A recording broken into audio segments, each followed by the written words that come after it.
Reese's Peanut Butter Cups are the greatest, but let me play devil's advocate here. Let's see. So, no, that's a good thing. That's definitely not a problem. Reese's, you did it. You stumped this charming devil. As if the McCrispy couldn't get any better, Bacon and Ranch just entered the chat. The Bacon Ranch McCrispy, available at participating McDonald's for a limited time. Ba-da-ba-ba-ba.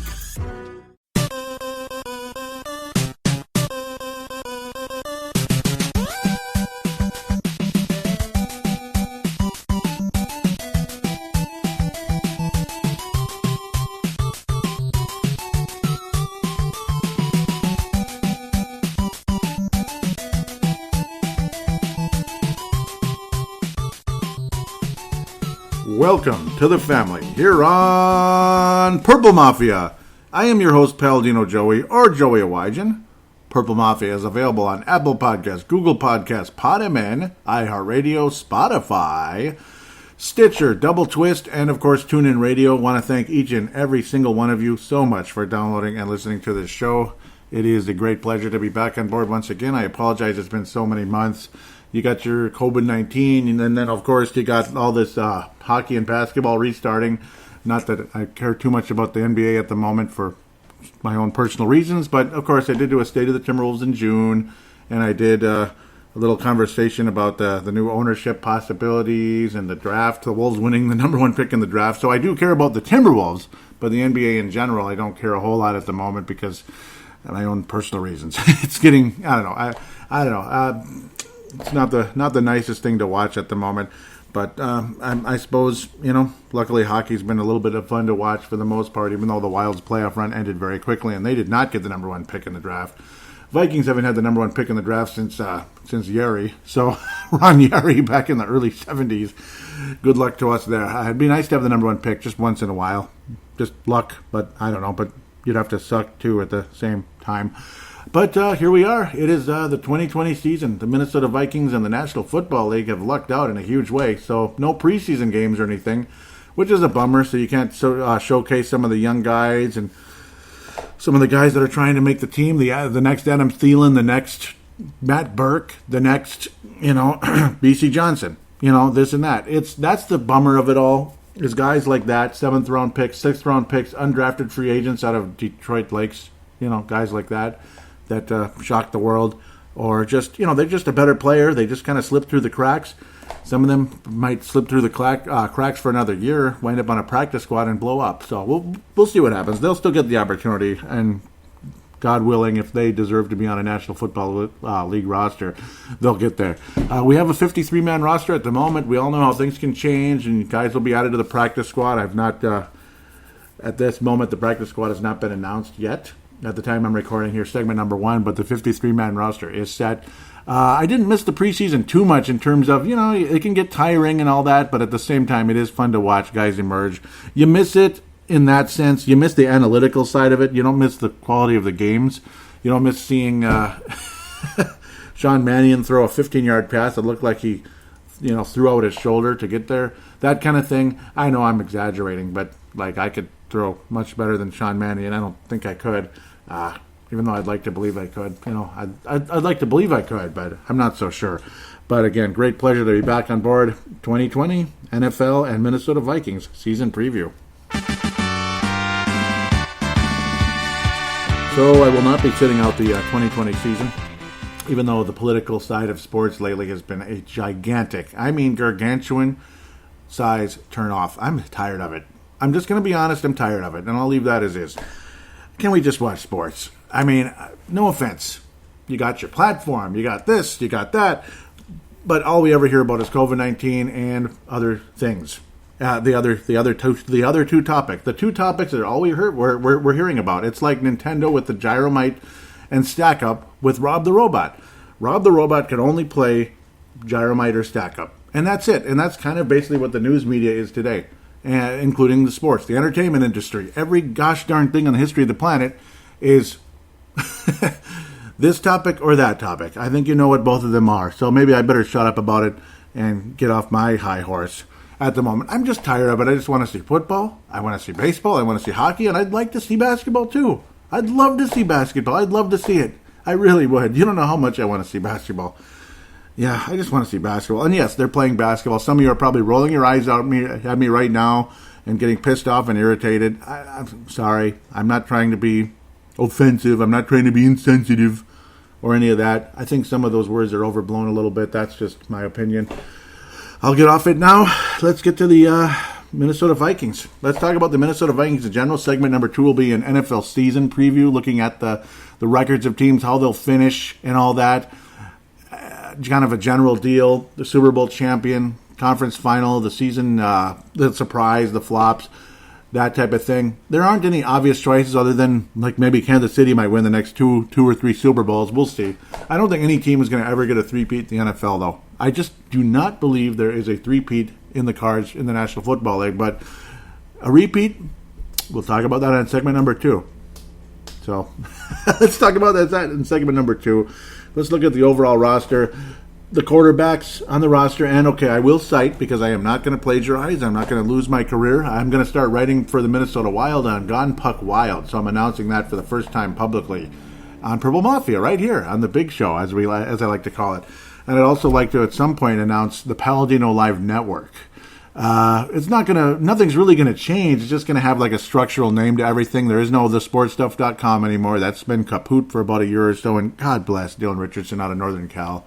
One of the greatest guys on the planet. I just absolutely love him. And just in case he's listening, because it seems like he's kind of vanished off the face of the earth lately. He just kind of has his own little world, and that's okay. You know, new wife, new kids, and obviously his current kids, and then some new kids with his new wife and all that. And God bless him. Absolutely, God bless Dylan Richardson and the sportstuff.com. A lot of the other people just kind of disappeared. You know, gosh, I mean, the crossover podcast, which was Purple Mafia and the crossover podcast, and along with maybe Timberwolves Explosion, were like neck and neck for a while for just wonderful numbers, and just, you know, we're all good friends, this and that. Some people went different directions that I thought were my friends, and they kind of weren't. They just either stopped talking or they kind of changed. You know how people change, and they have a tiny bit of success and their attitude changes like 1,000%. You know, I think we've all met people like that, and it sucks, but that's reality. That's the only amount of dirty laundry I'm going to air out on that one. I didn't name names or anything like that, but yeah, eventually there's going to be a Paladinolive Network, PLN, or Paladinolive Podcasting Network, however you want to call it. That almost sounds better because it is a podcasting network. It'll be like PLN or PLPN, whichever one rolls off your tongue a little better than the other. But that's going to happen. Is there going to be any fancy-dancy logo? Is it big bucks? I don't know. I'd like to get ads, get going. There will most likely be what you could call a kind of a political-y type of show, where it'll mostly be opinion-based. I'm not breaking news, just like I'm not breaking news here, even though it's fairly fresh right now as I'm talking. But I'm not sure I'm going to be releasing the show on the exact same day I'm talking about this, either today or tomorrow. This is Saturday evening at the moment, 5:30 Saturday evening, basically. Then I'm talking about this right now, the 53-man roster.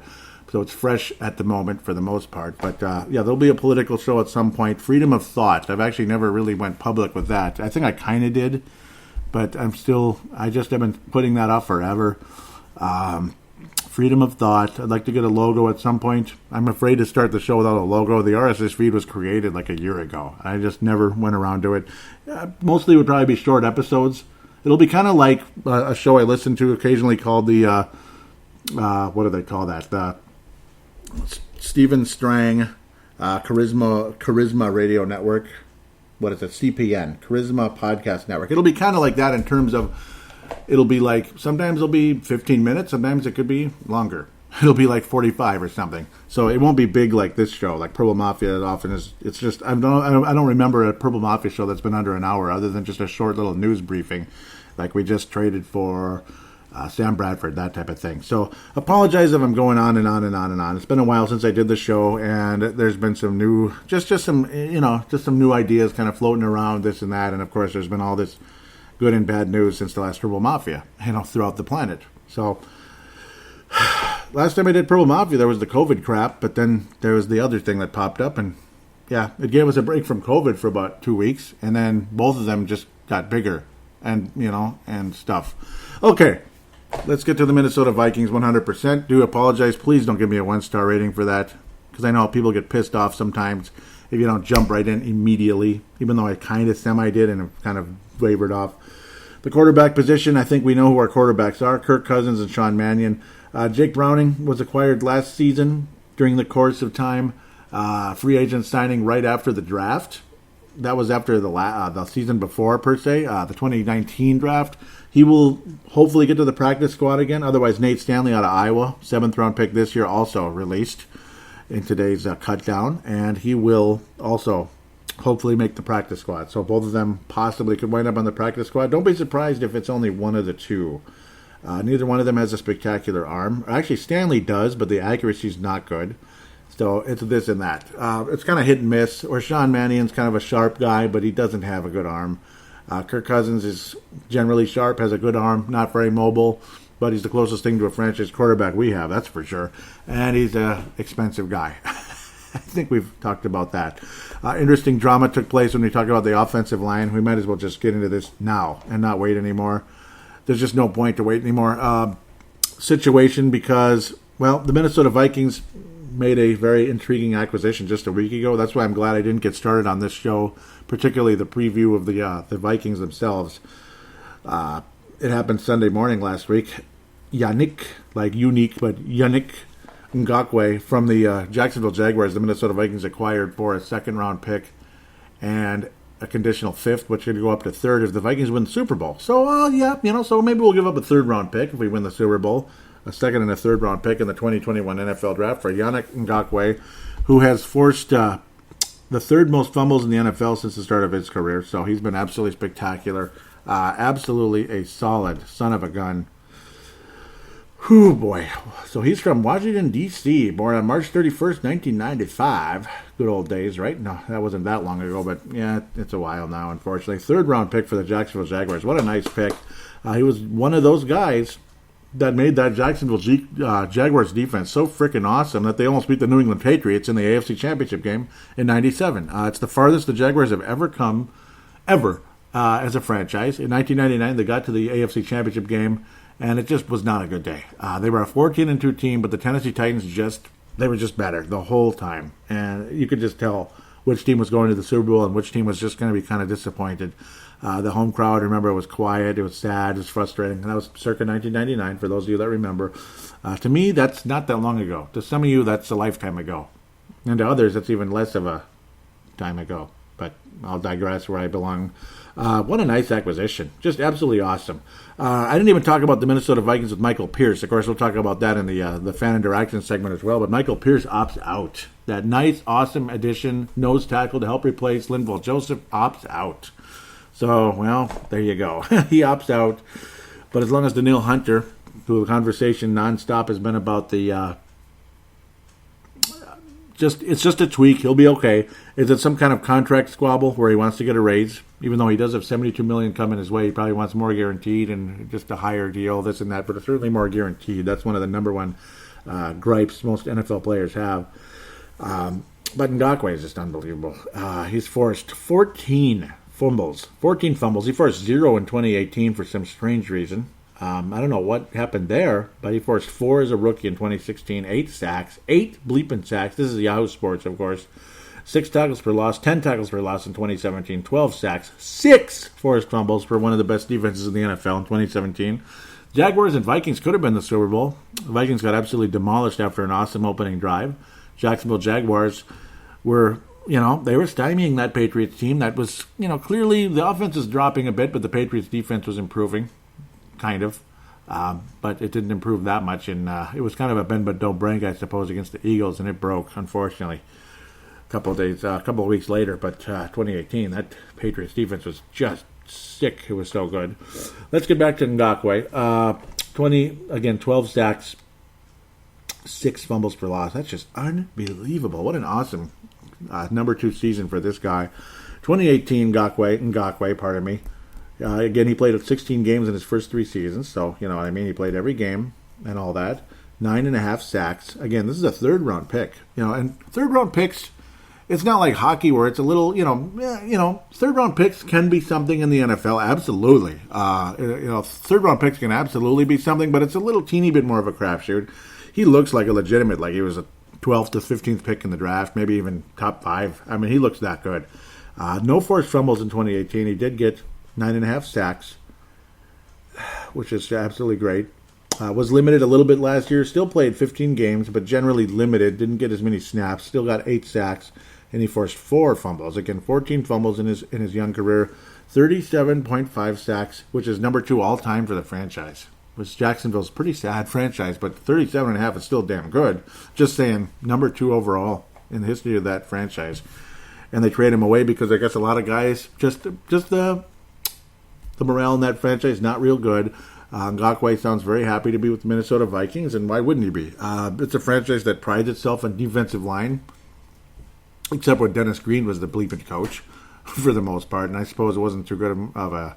Well, the defensive ends weren't so great, if I remember correctly, during the Mike Tice era, but the frickin' Williams Wall was awesome. So your defensive tackles were spectacular around that time, starting at the... starting around right around the beginning of the Mike Tice era, all the way to the end of it, and into the Chile era. Awesome. The Williams Wall was spectacular. But the defensive ends and the pass rush really got going, especially in the Mike Zimmer era. Absolutely awesome. Attacking that quarterback, and of course the secondary, how he can make any defensive back good, where in the past it seemed like no defensive back was successful with this franchise. In the Childress era, the Tice era, the Denny Green era, Jerry Burns era. You had guys that were great, but still, Mike Tice is like he's like a Dr. Frankenstein when it comes to these defensive backs. Absolutely beautiful success in the Mike Zimmer era with defensive backs. We'll see what happens. So even 7th-round pick Chris Boyd might end up being an awesome addition to this franchise in the 2019 draft. Ngakoue, though, again, I mean, as long as Danielle Hunter's healthy, you have the best defensive end tandem in the National Football League, and this guy's 25 years old. So, I mean, we're good, eh? Just stay healthy. We're good. The pick for the 5th pick, the 5th-round pick, that's conditional is 2022. So we'll see. It could go up to the 20. It could be a 3rd-round pick. It's always a 3rd-round pick if the Vikings win the Super Bowl. So during the course of this guy's contract here with Minnesota. And then after that, we're going to negotiate an extension, most likely, a significant payday. He turned down up to $20 million a year with, up to $16 million a year with the Jacksonville Jaguars. Absolutely crazy. He'll be getting paid $12 this year. But he turned down $16 million a year with the Jacksonville Jaguars, which tells you he wanted nothing to do with that franchise. Absolutely crazy. And here he is now. It was kind of a crazy back and forth, the old social media, blah, blah, blah type of stuff. So there was some drama. I don't get too much into that because, I mean, at least he's on our team. He didn't do that to our franchise. That's maybe where I'd get into it a little more dramatic because, of course, there's other things to get to here when it's a season preview. But wonderful addition to Minnesota and quite the shocker. I did not see this coming. Nobody did. Nobody did. There was. It's like you saw those blips earlier during this, COVID-19 winter, as they like to say on KFAN and other stations. There's the COVID-19 winter, the winter that never ends, right? The Lion, the Witch, and the Wardrobe, that kind of thing.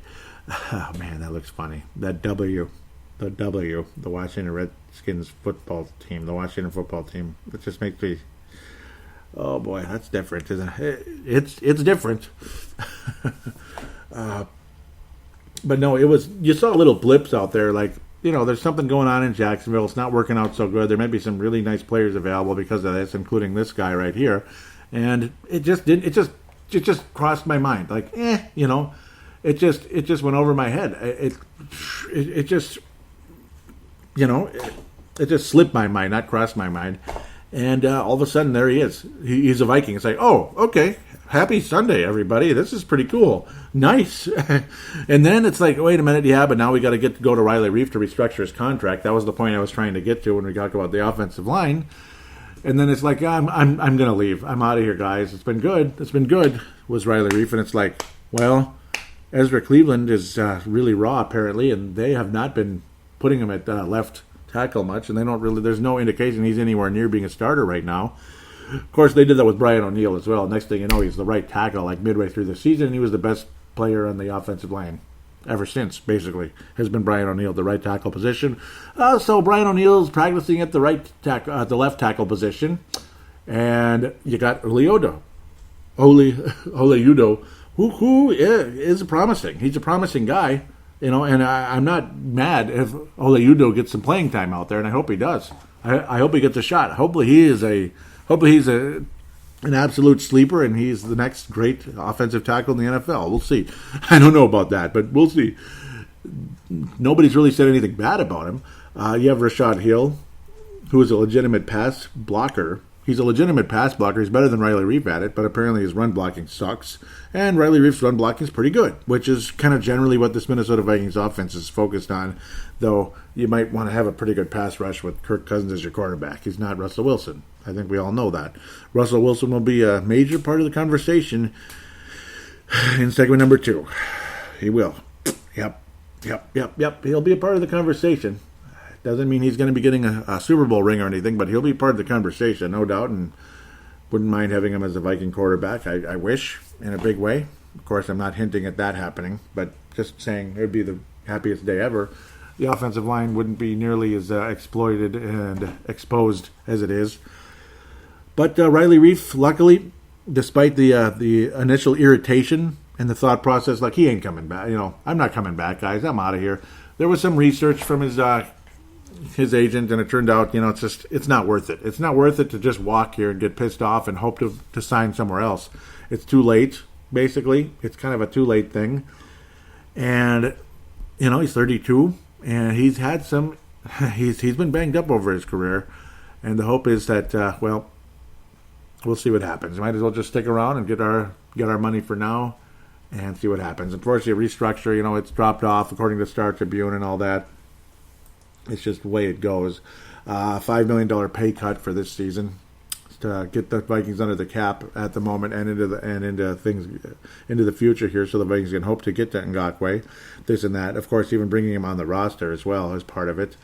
He dropped his salary from nearly $11 million to $6 million, according to league sources, to stay in Minnesota. So interesting. This is thanks to Andrew Kramer of the Star Tribune. Again, going to cite everybody more and more. Because, again, if I'm writing for Gun Puck Wild, especially when I write, and, of course, I've been good about citing people. I just want to make absolutely damn sure about it. I don't want people to accuse me of plagiarism when I'm doing Purple Mafia, Timberwolves Explosion, Brave the Wild, any of those. So, again, there's continued conversation there. Riley Reef, obviously a solid, steady left tackle. Certainly not great necessarily, but he's been good. He's had his moments, and in 2017 he was excellent. He was actually really good. But ever since then, he's been banged up with foot injuries and this and that.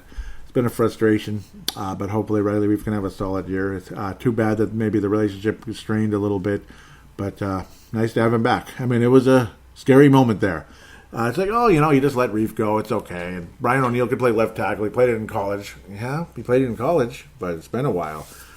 And I don't know. It's going to get interesting at the end of the day. But that's the situation with our friend Riley Reef from Iowa. So there you go. He was a first-round pick by the Lions in 2012. Seems like yesterday. Yeah, him and Harrison Smith are getting a little older, unfortunately. But that's life, isn't it? Absolutely life.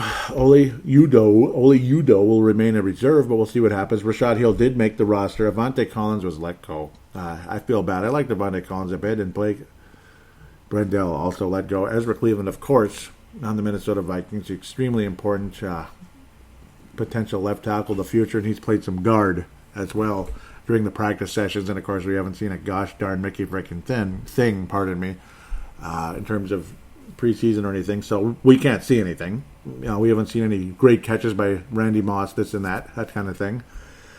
Interesting situations here. So there's your tackles at the moment. Ezra Cleveland, Rashad Hill will be the reserves, along with Ole Udo at offensive tackle, Brian O'Neill on the right, Riley Reef on the left. He'll return again. Want to go back to offensive guard. I don't know where it just went. As we had it. Yep, Dakota Dozier makes the team as the left guard. Dakota Dozier will make the team as the left guard. So Pat Elflein's gone, right? No, he's not. Yeah, I know. Most of you already know. Brett Jones, Jake Lucina let go. So they will not be... we won't even have a backup center. So the backup center is Pat Elflein. Hint, hint, nudge, nudge, if need be. that's the thought process here. Brett Jones, who had his moments here and there, but generally speaking, it kind of is what it is. Jake Lucina, maybe he'll be brought back. We don't know what's going to happen. But Jake Lucina, son of Corbin Lucina, former Vikings guard years ago. Garrett Bradbury, of course, is the starting center. Drew Samia will be the reserve guard. Pat Elflein will be the right guard. And that's what he actually was in college. So, okay. Pat Elflein will be the right guard for the Minnesota Vikings. That is his more natural position. So, he stunk last year as a left guard. He was very good as a rookie at center. Not so good in 2018, coming back from a very serious injury sustained in the NFC Championship game. A crappy bullshit game where you end up getting your center injured. It was injury to insult, basically. It was injury to insult. That's literally what it was. So you just go backwards a little bit on that one. An awful, awful, awful day for the Minnesota Vikings. Even Harrison Smith had like his worst game of his life, basically. And he struggled for a little bit after that, going into 2018. 2018 was a horse crap season in a lot of ways. It really was. I hated it. In so many ways. Gosh, and you saw Tony Sperano died too right before. That was just your heart just aches. That was sad, very, very, very sad. On a Sunday morning, just a couple of weeks before the season. That was before the training camp, excuse me. But Pat Elflein will be right guard. Dakota Dozier will be the starting left guard. Good for him, former New York Jet, and we'll see. He's stepped up pretty nicely. He has stepped up very nicely, and Drew Samia has not won a starting job. He did not get cut, and I didn't think he would be, but he is not a starting guard. Very interesting situation there. Drew Samia will remain the reserve, and that's it. But Pat Elflein's basically, they didn't say this, but it's like put two and two together. Pat Elflein's the backup center. Duh. And then Drew Samia would then jump in to be the right guard. Like, do you see the situation? It takes about 1 second to notice that. And, of course, if you need a left guard, well, waiver wire, baby, or practice squad, I'm sure. Yeah, but we'll have a guard or two on the practice squad, I'm sure. As Gerald String, one of the best guys on the planet out there from Nebraska, would say years ago, did I mention we need some guards? He said that in one of the call-ins. Love that guy. I hope to hear from you to call in again soon. I hope I didn't miss anybody's calling during the course of time. I check often, but you never know with me sometimes. Just stuff slips by, and I apologize if that happens. There's your offensive line, though. Left tackle, Riley Reif. Right tackle, Brian O'Neill. Left guard, Dakota Dozier. Center, Garrett Bradbury. Right guard, Pat Elflein. So congratulations, Pat Elflein, on getting back to the starting.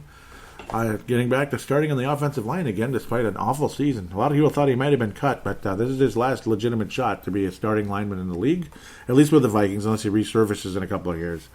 We shall see what happens. Nick Easton was so good at that left guard. He was good, and he was a backup center, too.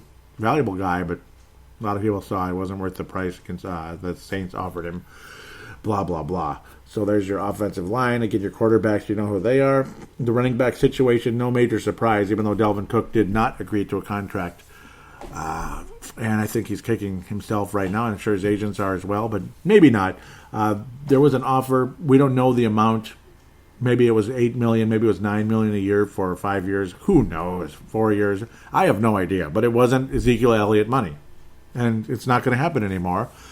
And I feel so bad for those guys because their talent is insane, and they take the most hits of anybody. They take more hits than anybody on the planet. Their knees are constantly under pressure, literally, especially when you're a star player, a star running back who's, a workhorse out there. You're going to get the ball via the air and via handoff. You take the most hits, you take the most damage, and you get the least reward. It's kind of like working at a factory. Okay, excuse me, or like a gas station or something, isn't it? It sucks. Yeah, but obviously there's not nearly as much talent working at those jobs. No offense to anybody. I've worked at both jobs, so don't worry. I'm not insulting anyone there that might be doing that. But Delvin Cook's not even making $2 million a year at the moment. That's the sucky part. So I feel bad for him, and we'll see what happens. It's question mark for his future with his next contract. Alexander Madison, again, will be joining Mike Boone, and Amir Abdullah returns. He'll be a special teams possible guy, and Mike Boone's a powerful guy with a little bit of speed. CJ Hamon-Rye out of Duluth will be returning. Congratulations. Jake Vargas released as a fullback. Again, I feel bad for anybody that gets released. Wide receiver position, strange choices here. Kind of strange. Courtney Davis was very well thought of. He was cut. Alexander Hollins, very well thought of. Cut. B.C. Johnson, not cut. No surprise there. Dylan Mitchell, well thought of. Cut. KJ Osborne, yep, okay. There's something there. Tajay Sharp, he made it. Tajay Sharp made it. There was some questions about that one. How he's kind of just a guy, and maybe you want to go with Alexander Hollins. Adam Thielen makes it. Duh, right? Adam Thielen, Justin Jefferson, B.C. Johnson. That's got to be your top three. Dan Chisena makes it, and Chad Beebe make it. Very interesting. Interesting choices there. Chad Beebe, interesting. Obviously, he's got some skill, but he's not consistent, and he gets hurt a lot. Obviously, football runs in his family. We all know, Don Beebe, Buffalo Bills great, and blah blah blah. The famous knock away on Nate Newton many years ago. I don't know though. I don't know. Chad Beebe can't stay healthy. It seems like he sneezes and he gets hurt. So I don't know. Alexander Collins and Courtney Davis both cut. I don't know. Dylan Mitchell, he was okay, wasn't he? I remember kind of liking him a little bit. Sharp, good luck. KJ Osborne's got some special teams possibility in him. We all know who Thielen is. I mean, hopefully he can carry the load because there's no Stephon Diggs anymore. And Justin Jefferson, we'll see. We shall see. He's got all kinds of potential. Yeah, a lot of people are very excited about him, and he better be good. He was a first-round pick for crying out loud. Tight end Tyler Conklin is back. Brandon Dillon, Nakia Griffin-Stewart, NGS has been released. Big surprise, Kyle Rudolph, of course. Irv Smith Jr. is probably the long-term star tight end of the Vikings in the future, even though some of his analytics didn't jump out at you in the draft in 2019. But, hey, he looked pretty good last year. Analytics are a very, very valuable source, but they're not 100% accurate 100% of the time in terms of this guy's probably not going to be a great player. Well, he might be. We'll see. I do think this is Kyle Rudolph's last season with the Vikings, unfortunately, unless he agrees to a massive pay cut or something like that. I think he's probably gone because his cap figure is too high. It's too high. Like common sense will tell you that. There's almost no chance Kyle Rudolph returns to the Vikings in terms of his salary. It's just too bleeping high. Yeah, $7 million, and his overall his cap number is almost $9 million. Kirk Cousins is at 21 because of the renegotiation and the extension. Ngakwe's at $12 million this year, very, very much. Only $4 million guaranteed, but you got to think he's going to get all of that, obviously. Thielen's pretty high, but he's a star. Barr 12.7. Anthony Barr. Ugh. I don't know, man. I don't know if I want him on here much longer. He's got 3 more years on his contract, and it just gets higher. 12.3. And this and that. No, cap number next year, 15.5. 15.5. Restructure or release, I got to tell you. 2023, no chance. 18.1 for your friend Anthony Barr. Now, this is courtesy of Over the Cap, OTC. Over the Cap, courtesy of Over the Cap. Absolutely sourcing them. That's not just me saying it. So thank you, Over the Cap, as the Vikings would be over the cap with Anthony Barr at $18 million for his cap hit in 2023. There's no way that's going to happen. And, well, yeah, we all know how they manipulate the cap and mess around, but occasionally it catches up to you. So we talked about wide receivers, we talked about tight ends, we talked about quarterbacks, we talked about the O-line. We talked about the defensive line for a second, but not the whole thing. Defensive end, Daniil Hunter, no surprise. Stacey Keeley released. Ngakwe, of course, is the other defensive end at the right side. Ifeanyi Odenigbo will be a, situational pass rusher, and he was damn good at it. He got, 8.5 last year, so Odenigbo, awesome. And if something happens, or if, say, Daniil Hunter is not ready to go, we'll see. Kenny Wilkins, hard time making it. DJ Wonnum did make it. Eddie Yarborough did make it. Anthony Zettel did not. He had a cup of coffee with the 49ers recently, and he did not make the Minnesota Vikings. Defensive tackles, Jalen Holmes, Jaleel Johnson, and James Lynch. James Lynch taken in the draft this recently. Hercules Mata'afa with the greatest name in the NFL, maybe. David Moa was the only one released, actually. That would suck. God, I feel for you, David Moa. Shamar Stephan and Armin Watts returning. At the moment, we all know how things can change, because things can change. Linebacker Anthony Barr. Ugh. You can tell I'm not a huge fan. He's too expensive, and is he worth like the being as high paid as he is? Is he worth it? I don't know, man. Did we have to give him all that money when he's like, I don't know, I'm homesick. I don't want to sign with the Jets anymore. I'm changing my mind. Anthony Harris making his 11.4. We'll get back to that in a minute. Harrison Smith's actually making less. That's kind of funny. But it's just 1 year for Anthony Harris. And he was damn good last year, so good for him that he can get some money at least, regardless how things go there. Who was I thinking about? Eric Kendricks. That's what I was thinking about, yeah. He's making, his cap number is still pretty high, but it's Eric Kendricks. He's a legitimate linebacker. I mean, he does not get the credit necessarily all the time that he probably should compared to Anthony Barr. I think he's better. I just think he's better. I think he's a better linebacker. I think most of you would agree. You don't have to agree, but most of you most likely would. That would be cool if you did. Okay, I'm blabbing too much. Oh, boy. Again, a lot of this, the lineup and everything. SB Nation and the Daily Norseman, of course. Anthony Barr, Troy Dye, the recent draft pick. A lot of people like that one. That's a good one. I think Troy Dye has a chance to be a starting linebacker in this league. We'll see what happens. Eric Kendricks, no surprise. Of course, Blake Lynch does not come to Minnesota at the moment. We'll see if he gets to the practice squad. Hardy Nickerson does make it. Hardy Nickerson makes it. David Reese II and Eric Wilson will be joining the linebacker core at the moment. Chris Boyd, of course, makes the team. Good for him. Chris Boyd, 7th-round pick out of Texas last year, makes the team, and he's got some special teams in him, and he's got some talent. Cameron Dantzler has been dazzling in camp. Of course, none of us can see it. We all have to, he's been dazzling in camp, according to most of the people out there, the Judd Zulgads, the Courtney Cronins, and many others out there that I'm blanking on at the moment, that deserve all the credit in the world for keeping up with what they can.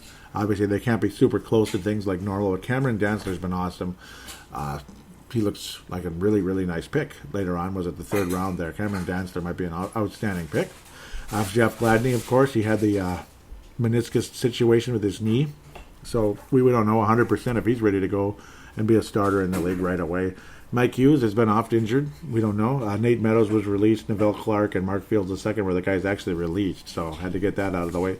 Harrison Hand makes it. He was a later on pick for the Minnesota Vikings. We'll see what happens with him. Holden Hill was an undrafted free agent a couple of years ago with talent to be almost like a first-round pick, but obviously some off-the-field issues, and it reared its ugly head last year, and he lost 8 games, unfortunately, to his... Man, that's tough. He lost 8 games last year to suspension, which is pretty crazy. Definitely violating the rules a bit there off the field, unfortunately. Harrison Hand, we shall see. Later draft pick recently. And hopefully he can give the Vikings a hand. No pun intended. That's secondary when needed. Maybe you can help out on special teams as well. That's often what a lot of the linebackers are. They're gunners, this and that, but some of those cornerbacks can be that, and even wide receivers with that speed are the gunner type of guys when it comes to special teams, not just offense but defense, special teams coverage and all that. Gladney and Dantzler, though, everybody's excited about it. Gladney again was limited most of the time, and we'll have to wait and see, but he certainly has skills. Dantzler is the one that stands out a bit. Obviously, he's not the perfect guy. Needs to fill out more physically, but in time he could be something. Holden Hill, when he does play, he's really good. He's really good, and hopefully he can stay out of trouble, this and that. And we'll see. We'll see. Mike Hughes, if he can stay healthy, he's certainly not this perfect cornerback, but he can force turnovers. He can return this and that. I don't know if I want him returning kicks, though, when he's a guy that gets hurt as often as he does.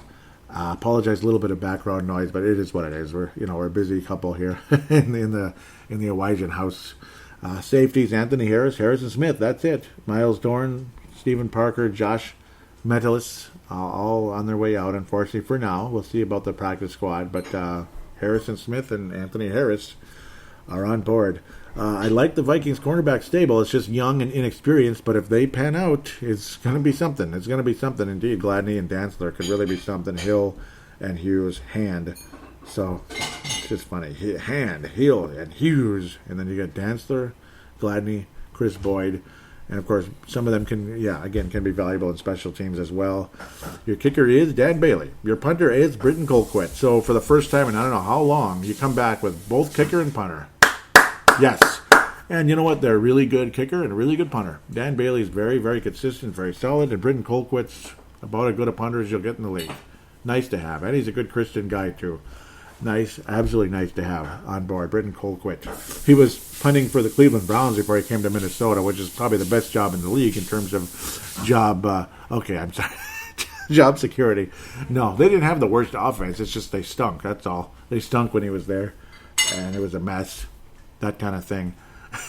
There have been some bad offenses, like frickin' Jacksonville. Oh, they already cut Fournette. Can you believe that? They cut him. Just the life of running backs in the National Football League. Wow. 4th overall pick in the draft just a few years ago. And he was a freaking stud. And they cut him. They just cut him like, yeah, we don't want to pay you. We don't want to give you a big raise. Just go. Just go. We're going to try to get the number 1 pick in the draft anyway. We don't give a damn about you. Just go. Go. Like that. That's basically how it is. It's sad. I feel so bad for those guys. Oh, poor running backs. Absolute bummer, man. So we mentioned the guys who made the team, the guys who did not, and some of them will wind up on the. So a couple guys will wind up on the practice squad, especially at least one of the 2 quarterbacks. It's going to be very interesting when things happen.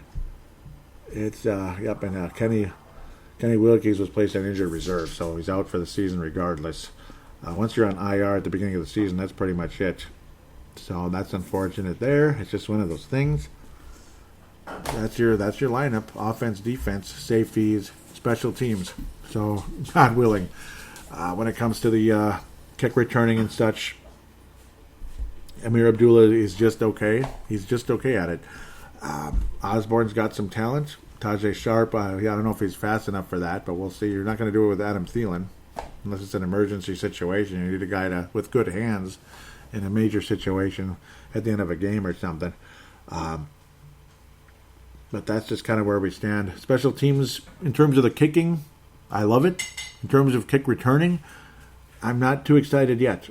Chad Beebe has the skill, but he's just weird. Yeah, I don't know. He messed up pretty bad last year. It drove me crazy on a golden opportunity. So I don't know what to think. Hopefully we'll have some. Hopefully we'll see some improvement in that department. But thus far, it's hard to say because we didn't see any preseason action. So. It all depends how things go in the future here. With that said, that's your lineup, and we'll talk about things, how the Vikings will finish at the end of the season. What's going to be their record, this and that. I mean, I'd like to go over their wins and losses with their schedule momentarily. Generally speaking, though, I have them winding up somewhere around 10-6, 9-7, 11-5, but I'm kind of resting around 10-6. We'll talk about it much more into the second segment that's coming up here right after this when it comes to how everybody finishes. Of course, the Vikings will host the Green Bay Packers September the 13th. I'm going to believe that's a win, but it's a tough one because it's not really a home game. It kind of is. It kind of is, but it's not really because there will be no fans. Indianapolis Colts, you hope the Vikings can win that game. That's a tough start to the season. Tennessee in U.S. Bank Stadium, I think, is a win. I think the Vikings should beat the Packers this time around, but we'll see. We'll see. We'll see how motivated and ready to go the Packers are. But I want to be optimistic and believe the Vikings will win at home versus the Packers. So win there. Indianapolis, that's all over the place. I want to believe the Vikings can start 3-0. I'll go with 2-1. At Houston, 2-2. At Seattle, 2-3. Atlanta at home, win. Bye week. At Green Bay, loss. 3-4. Win versus Detroit at home. That will be 4-4. If I'm thinking correctly, yep, should be 4-4. Chicago, that's a loss at Chicago. That will be 4-5. Win at home versus Dallas, 5-5. Win at home versus the Carolina Panthers, 6-5. Win at home versus Jacksonville, 7-5. At Tampa Bay, loss, 7-6. Win versus Chicago at home, 8-6. And then the Saints game, boy, at New Orleans in the regular season, that's probably a loss. And then at Detroit, it's a win. So we're looking at possibly 9-7 when I jump all over things here. But maybe the Vikings win in Indianapolis. I think they absolutely can and they should. So we'll go with 10-6. That's why I'm going to stick with that. I think the Vikings do start the season 3-0 and then hit a wall with Houston, Seattle on the road, Green Bay. It's going to be a frustrating stretch. Games in Houston, Seattle, Green Bay, Chicago. Those are just, if the Vikings win one of those, that'd be awesome. Tampa Bay, the Vikings never win there. And the Vikings have never beaten Tom Brady, ever. So that's just all there is to say. They have never beaten the Tampa Bay Bucks. So what more can you say? Beating New Orleans in the regular season on the road happens once every, 8 to 10 years maybe. In the playoffs, okay, it happens. It's happened twice in 30 years, but we haven't played them that many times, I suppose. Well, we play them fairly often. We beat them in 2000 in the divisional round, and we beat them in the first round in 87. And then, of course, we lost the bleeping 2009 game. That was the worst ever. And we beat them last season. Vikings will sweep Matt Patricia, though. 10-6, Minnesota Vikings. With that said, we'll take a break, and we will return for an NFL preview. And we'll talk about who is going to win the championship. Will the Chiefs repeat? Find out after this.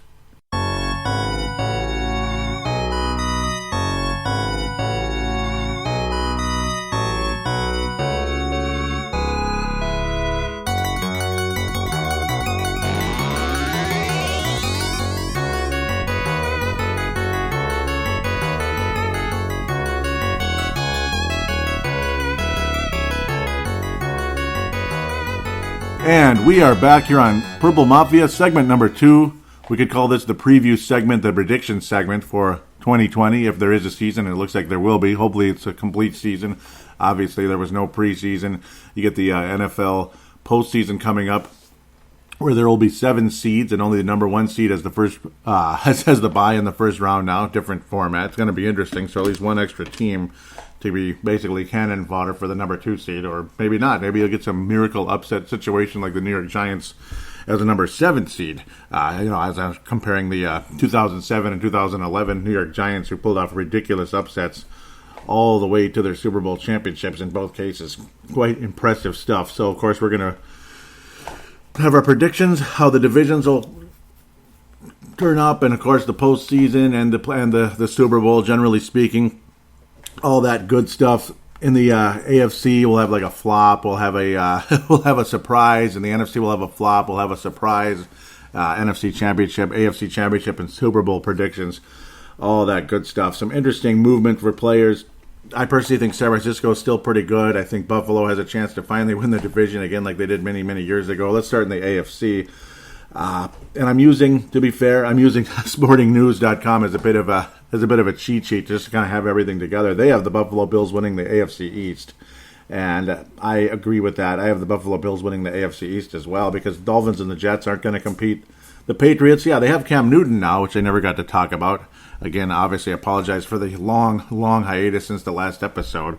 But the New England Patriots, they actually have them making the postseason. We'll see. I mean, Cam Newton, it depends on his health. It depends on this. It depends on that.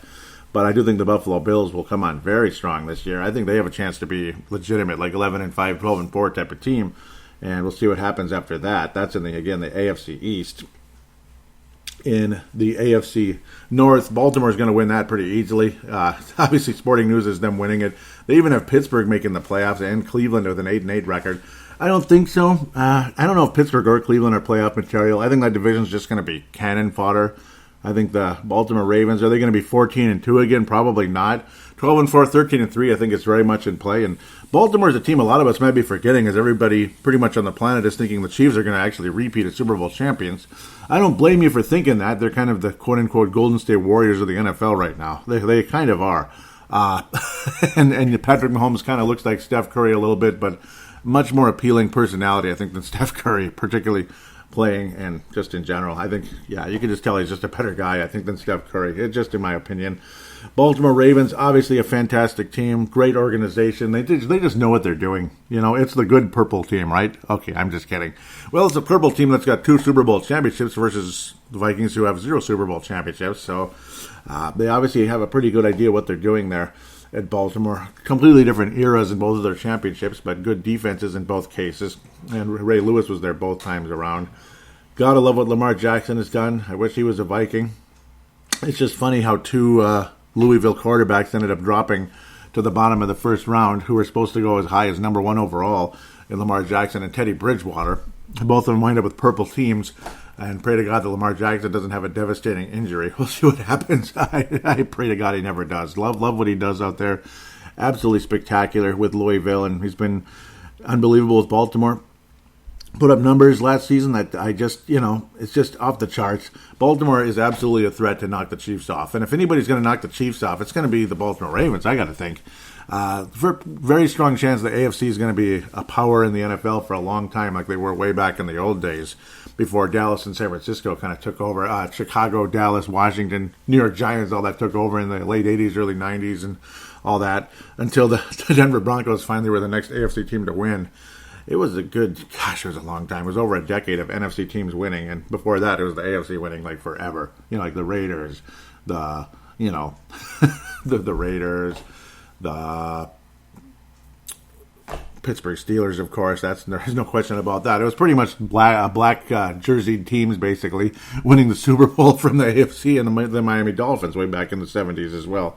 So a very interesting situation there. I just think this is going to be a weak division. Baltimore's going to get 12-4, 13-3.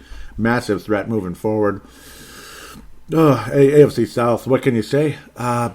Tennessee was a nice little miracle run last year. 9-7. Is it just a little head fake, a flash in a pan? Is Houston a legitimate team in terms of at least winning the division? They finally won a bleeping playoff game, and that's because they have a hell of a quarterback, obviously, in Deshaun Jackson. Gotta love that guy. He is just... how can you not like the quarterback, Deshaun Watson? I don't know why I just called him Jackson. It's because I'm still stuck in Lamar Jackson, so my apologies. Deshaun Watson, obviously spectacular. J.J. Watt, you never know if he's ever healthy and all that. And DeAndre Hopkins was traded away. And it's just, obviously no more J.J. Watt. It's just, he was always hurt anyway, and Hopkins got traded away in one of the weirdest trades of all time with Arizona. Watch out for the Arizona Cardinals, by the way. They might be a nice little surprise. That's a little nudge, hint there. Houston Texans, I guess, are they the default division champions? 10-6, 9-7 kind of team. Is Tennessee still good? I think they are. I like what Tennessee did last year. I really do. I love Ryan Tannehill. Derrick Henry's the best running back in the league, pretty much. I don't know. They're a damn good team. Mike Vrabel's turned out to be a pretty good coach, and of course, he's from the Patriots organization. And finally, a guy who came from the Patriots that's been successful. Finally, somebody. It's usually a coach that ends up having a team going 6-10 or worse, coming from the New England Patriots organization. It's the kind of tree where it's the coaching tree where the branches just die once they move away from Belichick. Unlike unlike the Mike Holmgrens and the Bill Walsh's and all that, coaching trees that just went on to be spectacular. Even Dennis Green had a pretty damn good coaching tree where both of his coordinators circa the mid-90s went on to win Super Bowls in Tony Dungy and Brian Billick. They both went on to win at least one Super Bowl, ironically both with defense, of course. But Brian Billick still had an intelligent enough offense to get the job done. And Tony Dungy had a good defense with an intelligent enough offense as well, though Dungy was a defensive coach, as we all know. Indianapolis Colts, are you that excited about that? Phillip Rivers, how many interceptions can he throw in a game? He might break the record for interceptions thrown in a game sometimes. Obviously, super duper talented, way past his prime. Kind of like last year, he just didn't give a damn. He was just like, what the hell? Let's just screw around, play some backyard football with the nephews. That's basically what it looked like when he played against the Vikings last year and other teams. It was kind of funny. From the Bolts to the Colts. Isn't that cute? Phillip Rivers. The Colts aren't going to do anything. Frank Reich obviously is a really good coach. He knows what he's doing. He had the best comeback in college history and the best comeback in NFL history as a backup quarterback with a lot of firepower when needed in big moments and all that. Hell of a quarterback when in those spurts. And obviously he's got a nice offensive mind, a lot like Doug Peterson of the Philadelphia Eagles. But the Colts aren't going to do anything right now. It's just a Band-Aid. It's just a what the hell. I kind of liked who they had at quarterback last year, so I feel kind of bad for him. Phillip Rivers is in there at the moment. Colts aren't going to make the playoffs. Titans are going to knock on the door with the Texans. The winner of those two obviously is going to win the division. Jacksonville Jaguars, of course, again, thank you very much for the defensive, and we appreciate him very much. Old eunuch there. Wow, 25-year-old defensive end who has a chance to be a stud for many years for the Minnesota Vikings. Quite a surprise, wasn't it? Wasn't it a surprise? AFC West, probably the easiest pick ever. LA Chargers, they're just not ready to do anything. Denver Broncos, I have just no idea. The Las Vegas Raiders, or Vegas Raiders, however you want to call it. Either one sounds fine. I think Las Vegas sounds a little bit more like the Raiders to me than just Vegas. Same logo, just different word on the logo. Vegas Raiders, yay. A team with so much talent, at least we thought they did, and then they just didn't have talent anymore, and then Derek Carr has gone from a guy who looked like a star to just not much better than his brother when he was the original Houston Texans quarterback. So I don't know what to go with the Las Vegas Raiders, and it's a weird mix. You have a coach who would generally want to be in the past you'd think of him as a win-now kind of a coach, and it's a mess. I don't know what to make of the Las Vegas Raiders. Denver Broncos, I don't know what to make of them. They're just not ready to really compete. The Chargers, they're not ready to compete. And then you have the Chiefs. I mean, it's like the world champions. Are they the next dynasty in the NFL? It's like, I guess so, because who's going to beat them right now? I don't know.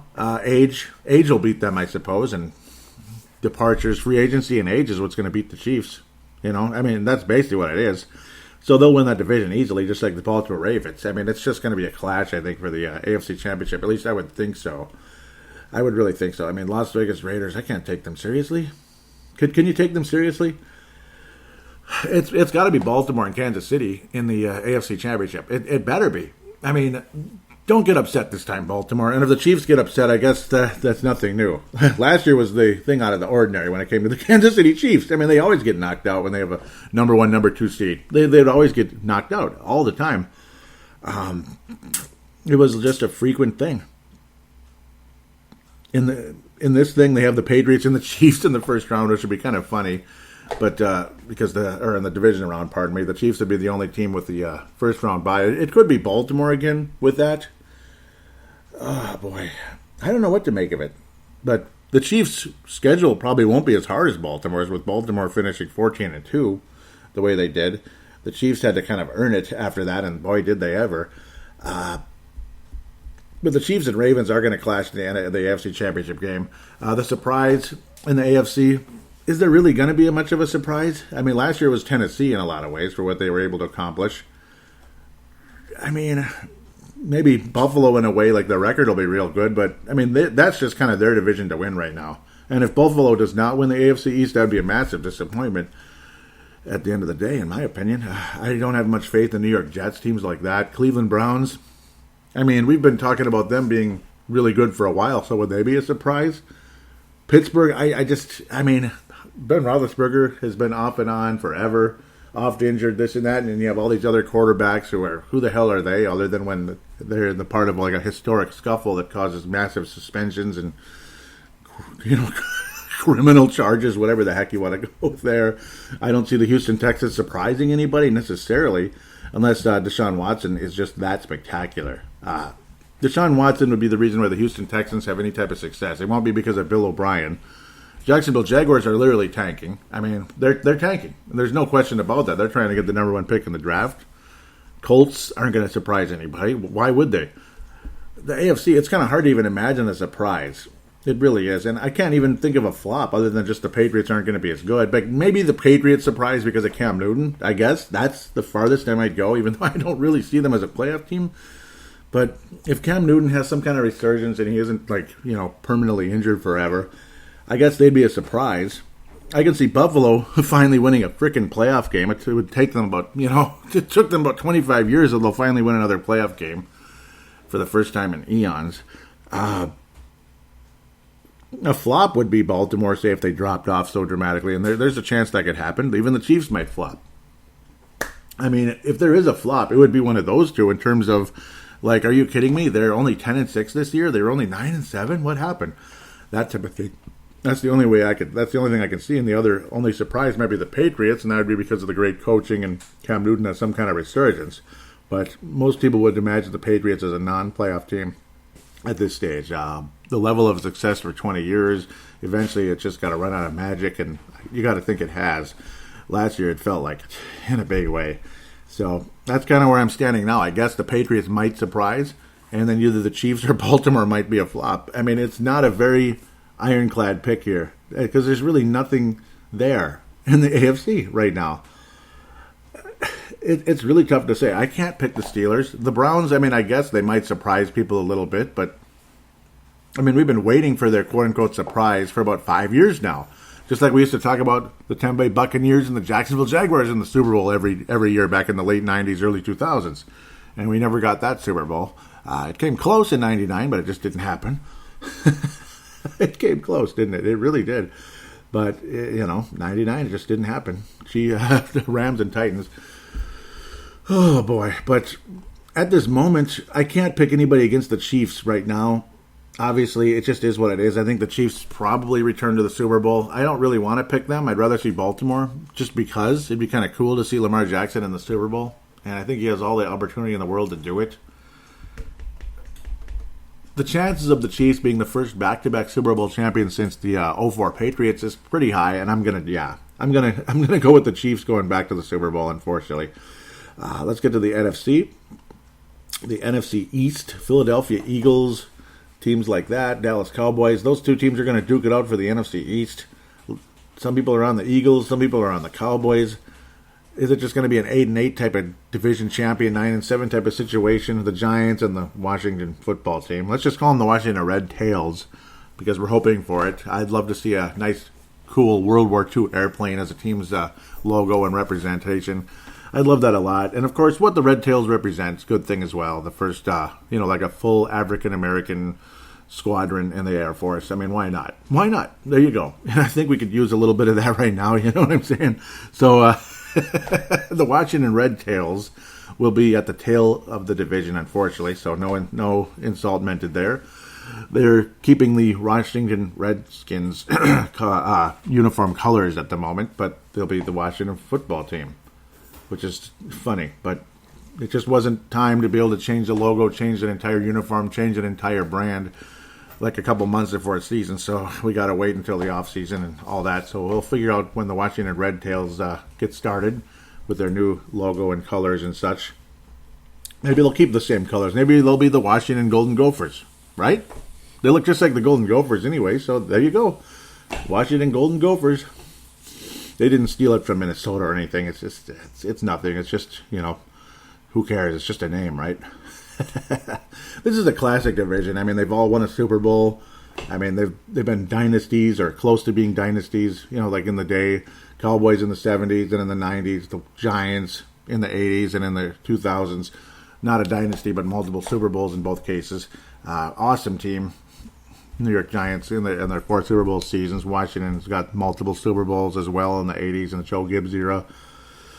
It's a cool division. Philadelphia's had so many good teams, and they finally got a championship out of it. Finally. And they own the Vikings in the postseason, which sucks.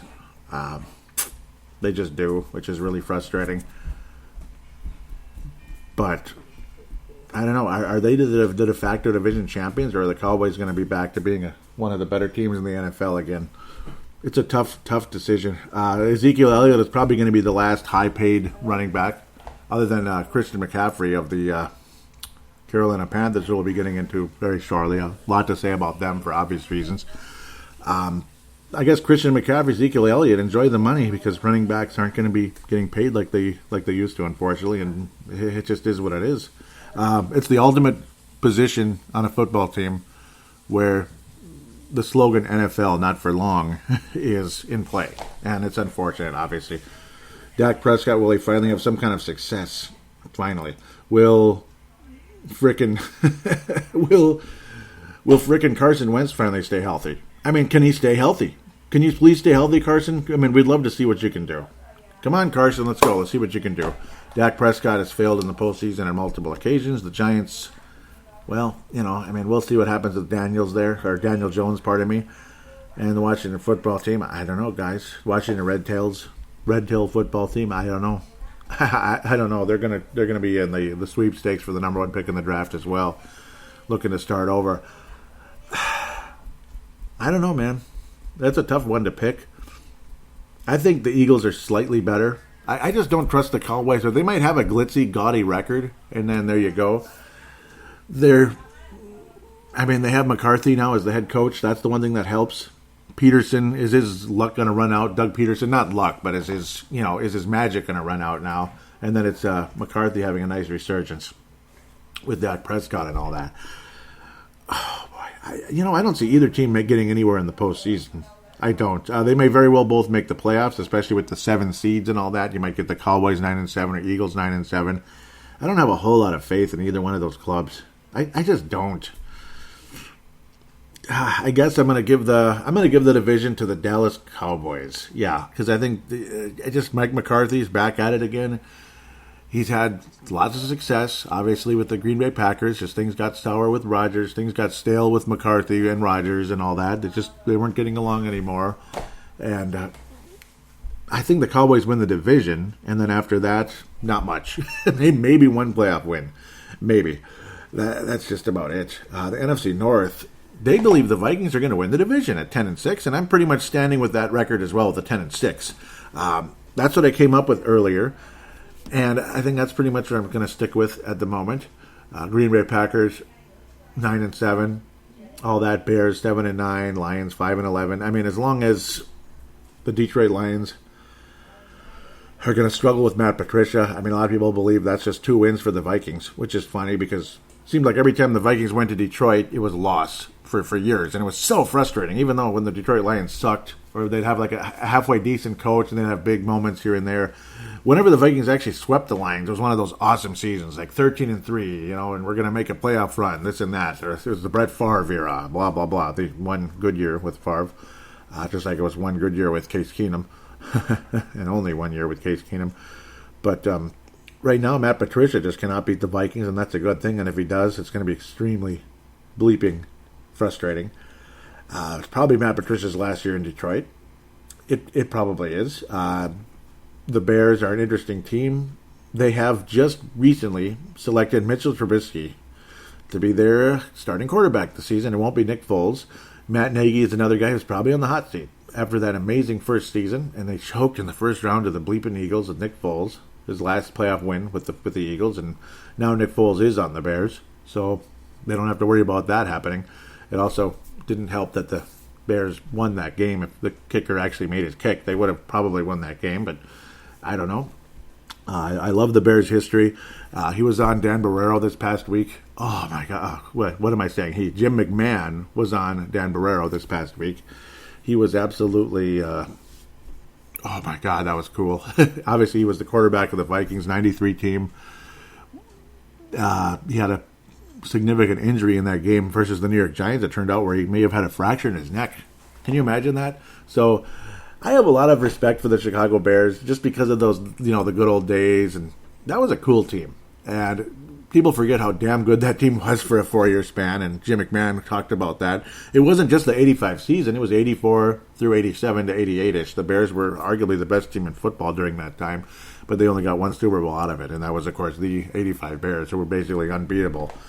They absolutely destroyed the New England Patriots in the Patriots' first Super Bowl appearance, which is kind of funny to imagine that Patriots team. How did they even make it, right? It was a joke at the end of the day how bad the Bears crushed them. But this team, even though they have an exciting defense and all that, the offense is just a mess. Jim McMahon was an intelligent guy, competitive, and he'd make big plays when he needed to.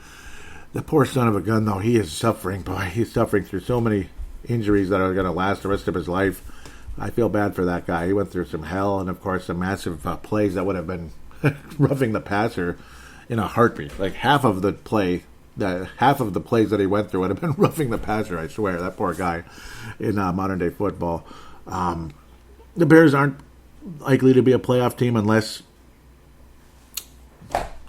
Mac is some kind of spectacular hero. He can play both sides, I guess, or get some defensive touchdowns for the Chicago Bears.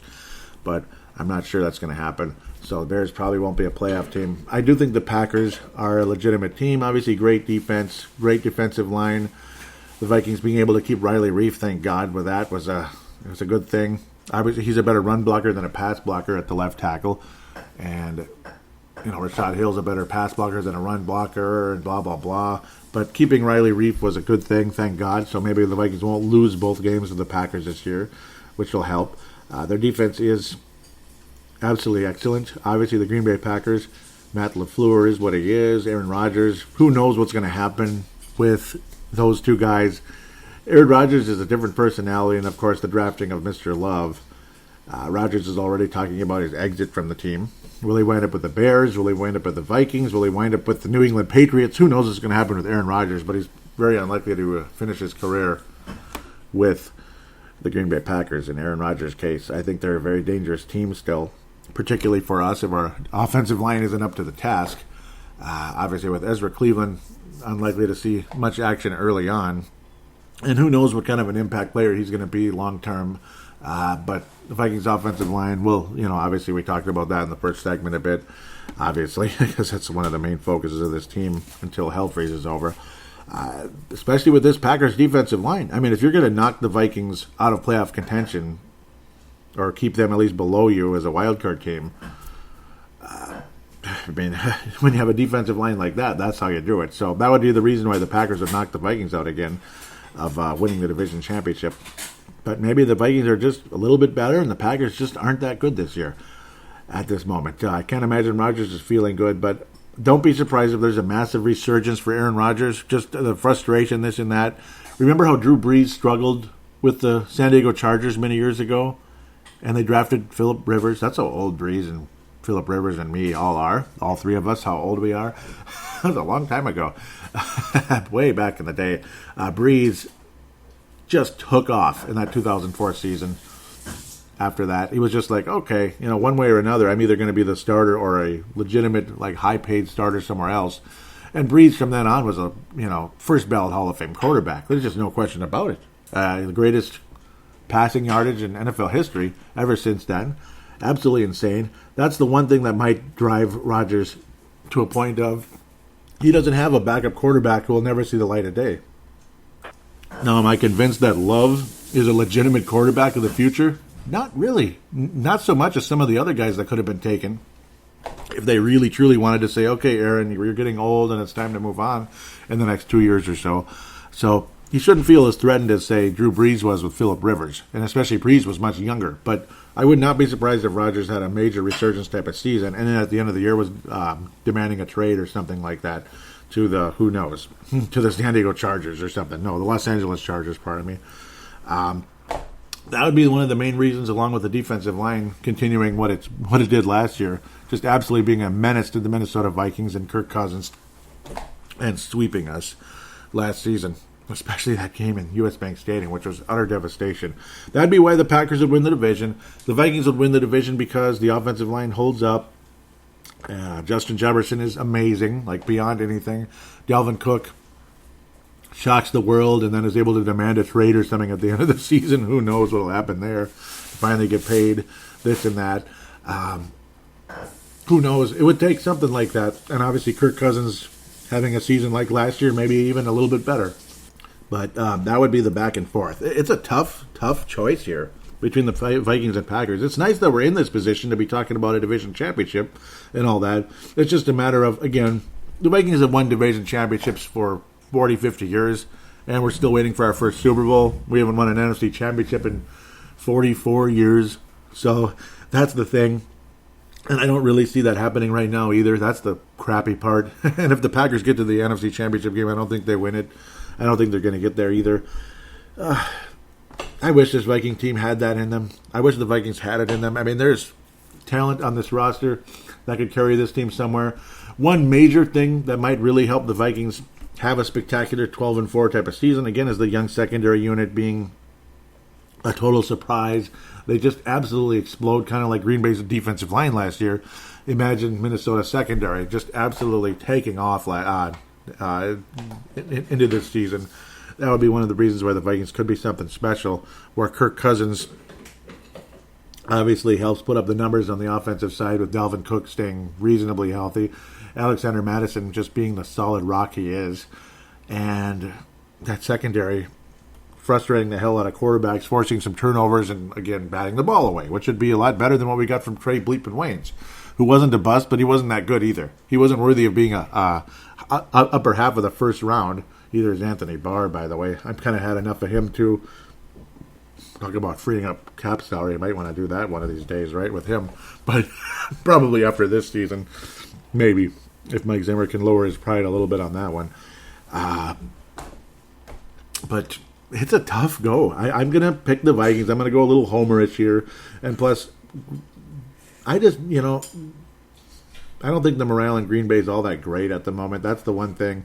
They didn't get beat by San Francisco. They absolutely obliterated this and that. So I will pick the Vikings to go 10-6 and win the division. Green Bay maybe tied 10-6. There'll be some kind of tiebreaker. Maybe the Vikings somehow go 11-5, and that's the difference. I should have went with our division last, but it is what it is. It's okay. The NFC South, Tampa Bay Buccaneers, New Orleans Saints. It's going to be a nice back and forth between those two. Tampa Bay was a dangerous team with Jameis Winston. So if Tom Brady can have a little bit of a resurgence, maybe his arm is still, if his arm is still where it was a couple years ago, they have a chance to be something special. They added some nice players. Obviously, you got Ndamukong Suh. We'll see what happens there. Bruce Arians obviously did a hell of a job. As long as he can stay healthy as well, because he had some health issues. That's why he left the Arizona Cardinals a few years back. It's going to be a lot of fun to see.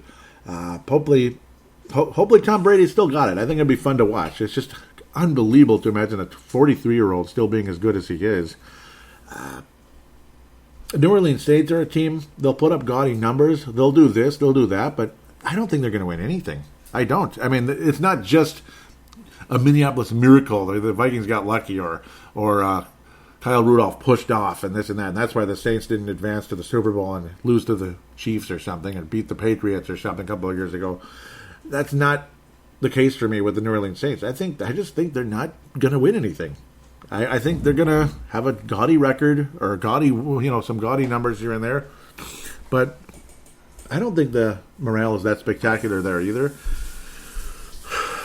Is this going to be one of those perfect storms where the Buccaneers truly have it? Is it going to be a perfect hurricane of greatness in Tampa Bay? I shouldn't even talk about hurricanes in Florida, but that's, I guess, how it is. Is it literally a perfect storm here with Rob Gronkowski, Ndamukong Suh, Bruce Arians, Tom Brady, and all that talent on that offensive side of the ball? Are they just going to be that good or not? I'm not sure. But the Sporting News here does have the Tampa Bay Buccaneers going 12-4 and beating the Saints for the division championship, but the Saints still hanging around in the postseason. I'm sure the Saints will make the playoffs, especially with 7 seeds open, this and that. I'm not going to be as hard on the Carolina Panthers as Sporting News is here. I don't know. I think Atlanta might be the team that drops off. They obviously have talent, but again, morale, it's not there. Atlanta jumped up at the end of the year for whatever reason when it didn't matter anymore. They're not serious. Atlanta Falcons aren't serious. I think they're going to be in last place in the division. Bucks and Saints back and forth. I'm having a hell of a time with this one, but I'm going to go with the Buccaneers winning the NFC South. I think they do win the NFC South, possibly 12-4, 11-5. Saints are like 10-6, 9-7. Falcons and Panthers. Panthers might go 9-7 with a certain quarterback at the helm. I think they got a shot. I really do. Like, it's not just backup city like it was last year with Matt Moore and such. I'm really looking forward to what our friend Teddy Bridgewater can do in Carolina. And I wish he was the quarterback of the Vikings today. Go ahead and laugh at that take, but I really wish he was. I don't know. Dan Quinn and the Falcons, I just don't think so. I think they don't. I think they finish in last place, but maybe I'm way off. Maybe they'll be the surprise team in the NFC, but I don't see it right now. The surprise team in the NFC is going to be the Carolina Panthers, especially if teams are picking them to finish in last. This much talent? Are you kidding me? I love Teddy Bridgewater, and it's going to be a lot of fun to watch. If he can stay healthy, pray to God, because pray to God he can stay healthy, doesn't get dinged up, and obviously the major thing. You read the articles back then about how he was literally just a strand hanging it up, holding his upper leg and lower leg together in that knee. It was the most unbelievable thing, and to this day nobody knows what the hell really happened there. I don't know how that could happen. Just bad luck. Maybe, you know how your knee clicks sometimes, and maybe that's just that magic time. Like you put pressure on your leg, you're doing some kind of a drill of some sort, and then something weird happens. We don't know. It was the most darndest thing, and I'm glad I didn't see it happen. That must have been the most devastating, scary thing of all time to watch. But I'm very optimistic for the Carolina Panthers going forward with Teddy Bridgewater at quarterback. He did such an amazing job for the New Orleans Saints when he stepped in last season. I just loved it, and it was so fun to watch. And it's not like it was spectacular. It's not like it was Drew Brees in his prime, 5 touchdowns, 500 yards. It wasn't like that, Peyton Manning, but it was so good, so solid. And I think he's going to bring that to the Carolina Panthers. I really do. And he's got weapons. He's got protection in front of him. It's going to be good. It's going to be a lot of fun. This and that. Unfortunately, a lot of people are gone. Yes, as well, like Julius Peppers. Obviously, he's an ancient player. Ryan Khalil leaving is not a good thing. Luke Kuechly, leaving. Thomas Davis. That's the one thing that's not good. But you got Christian McCaffrey, who's, hopefully they don't overuse him too much. I just think Carolina's got a chance to do something. I think they have a chance to surprise a couple of people. They're not going to have a great season because there's, again, too many departures, this and that. But I wouldn't be surprised. A new coach and all that, and you get to start over with Teddy and Christian McCaffrey and all that there. They might surprise a little bit. I don't think they're going to be 5-11. I think 8-8, 9-7, that type of thing, and they might knock on the door for that 7th seed, and it'd be fun to see.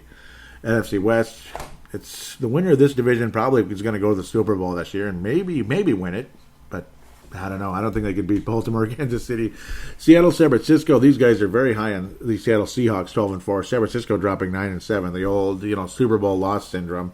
Los Angeles Rams. Yeah, I think they're going to be the disappointment this year. The other team that could be a major surprise is the Arizona Cardinals. Obviously, I think DeAndre Hopkins, and of course you still have the young quarterback who has a chance to be spectacular, and Kyler Murray.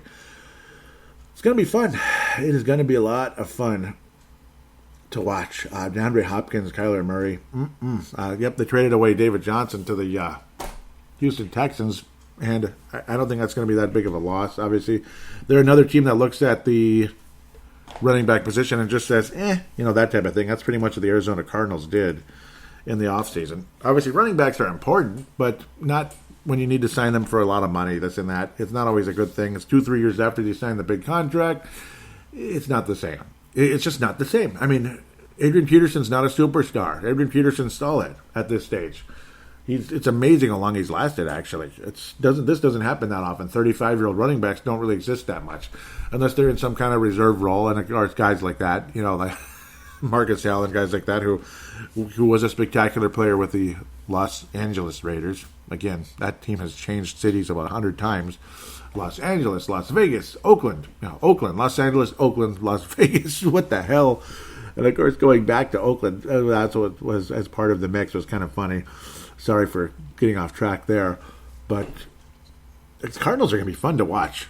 If they're not a playoff team, they're not a competitive team, they'll sure be damn fun to watch. The Rams just might end up being the last place team in this division. They just might.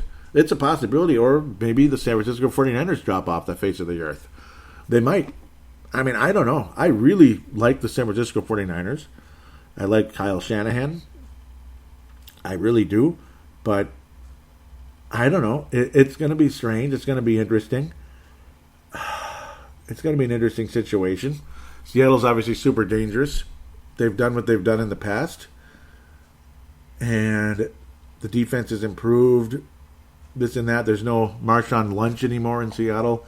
I can't stand the Seattle Seahawks. Russell Wilson drives me crazy, but I'd sure love to have him as the Minnesota Vikings quarterback, because if we did, oh my. If the Vikings had Russell Wilson at quarterback, and you get this defensive line and secondary for the Vikings, and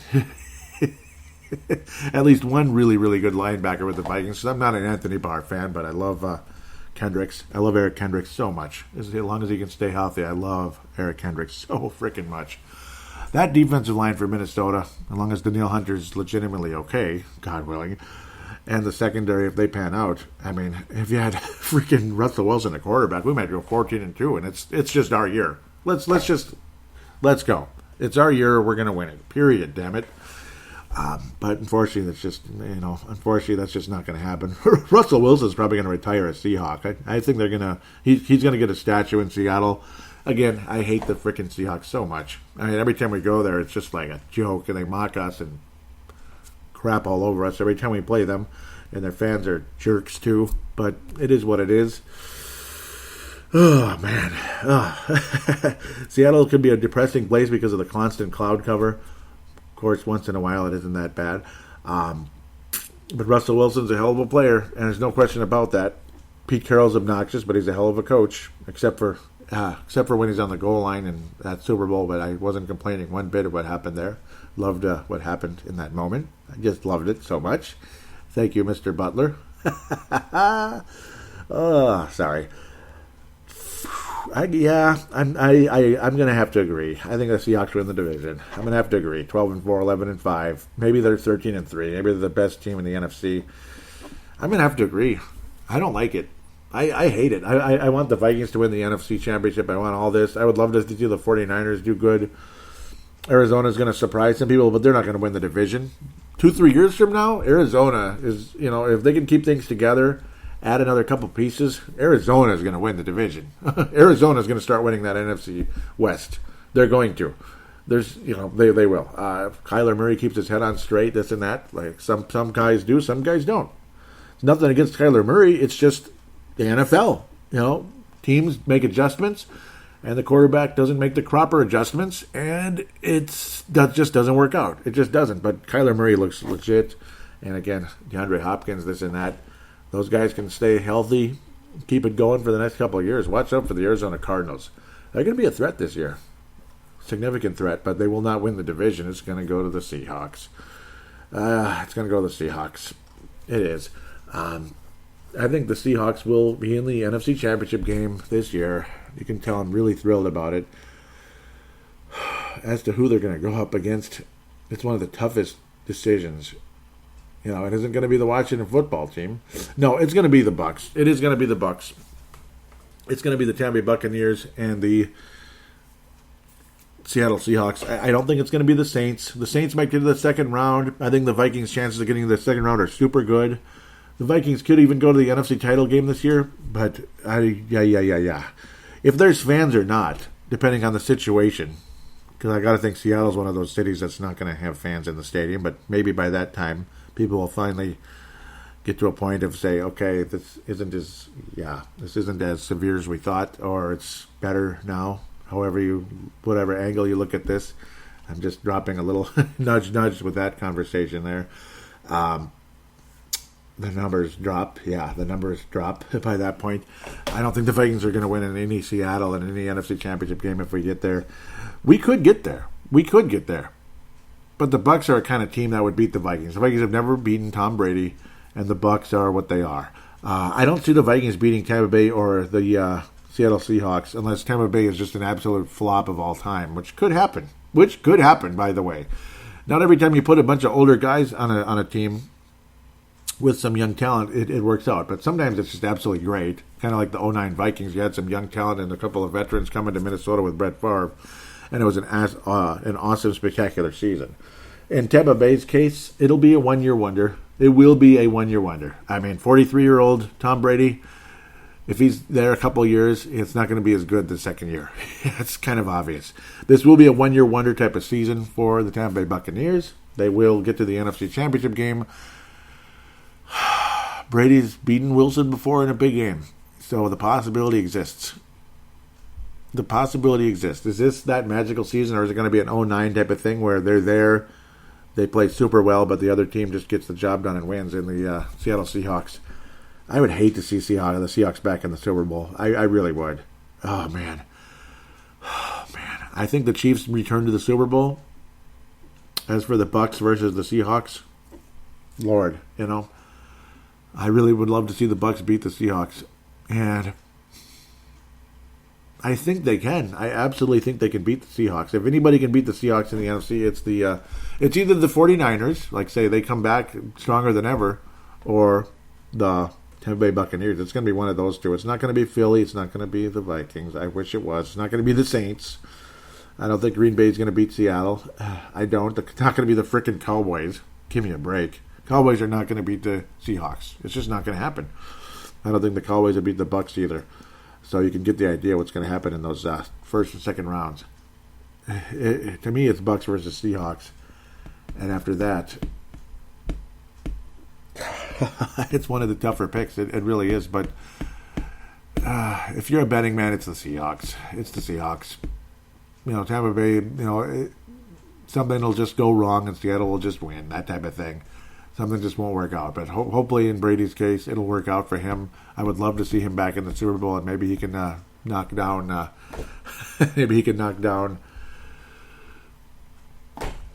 Patrick Mahomes one more time, like he did in the 2018 postseason, which led to their 6th Super Bowl. But I don't think Brady's going to win his 7th Super Bowl. I don't. I think 6 is going to be the final number for Tom Brady. That's just my guess. And Russell Wilson will go for his 2nd. Patrick Mahomes will go for his 2nd. You get 2 spectacular quarterbacks. One still very young. One 32 years old, but still looks like he's as young as ever, the way he's moving around out there. Almost impossible to bring down. If anybody can beat the Chiefs, it's the Seahawks. And if anybody can beat the Seahawks, it's the Chiefs. It'll be one of the most epic, spectacular Super Bowls of all time. Chiefs go back-to-back. The Chiefs go back-to-back for the Super Bowl championship. Do I like it? Yeah, I like it better than Seattle winning. Just put it that way. But the Chiefs would go back-to-back. I don't think anybody's going to beat the Kansas City Chiefs right now. There is never going to be a three-peat team, though, for a Super Bowl championship. I don't think the Chiefs are that team. Maybe they are, but obviously that's looking ahead a whole year from now. God knows what's going to happen between now and a year. Who knows what's going to happen? Who knows what planet we're going to be on?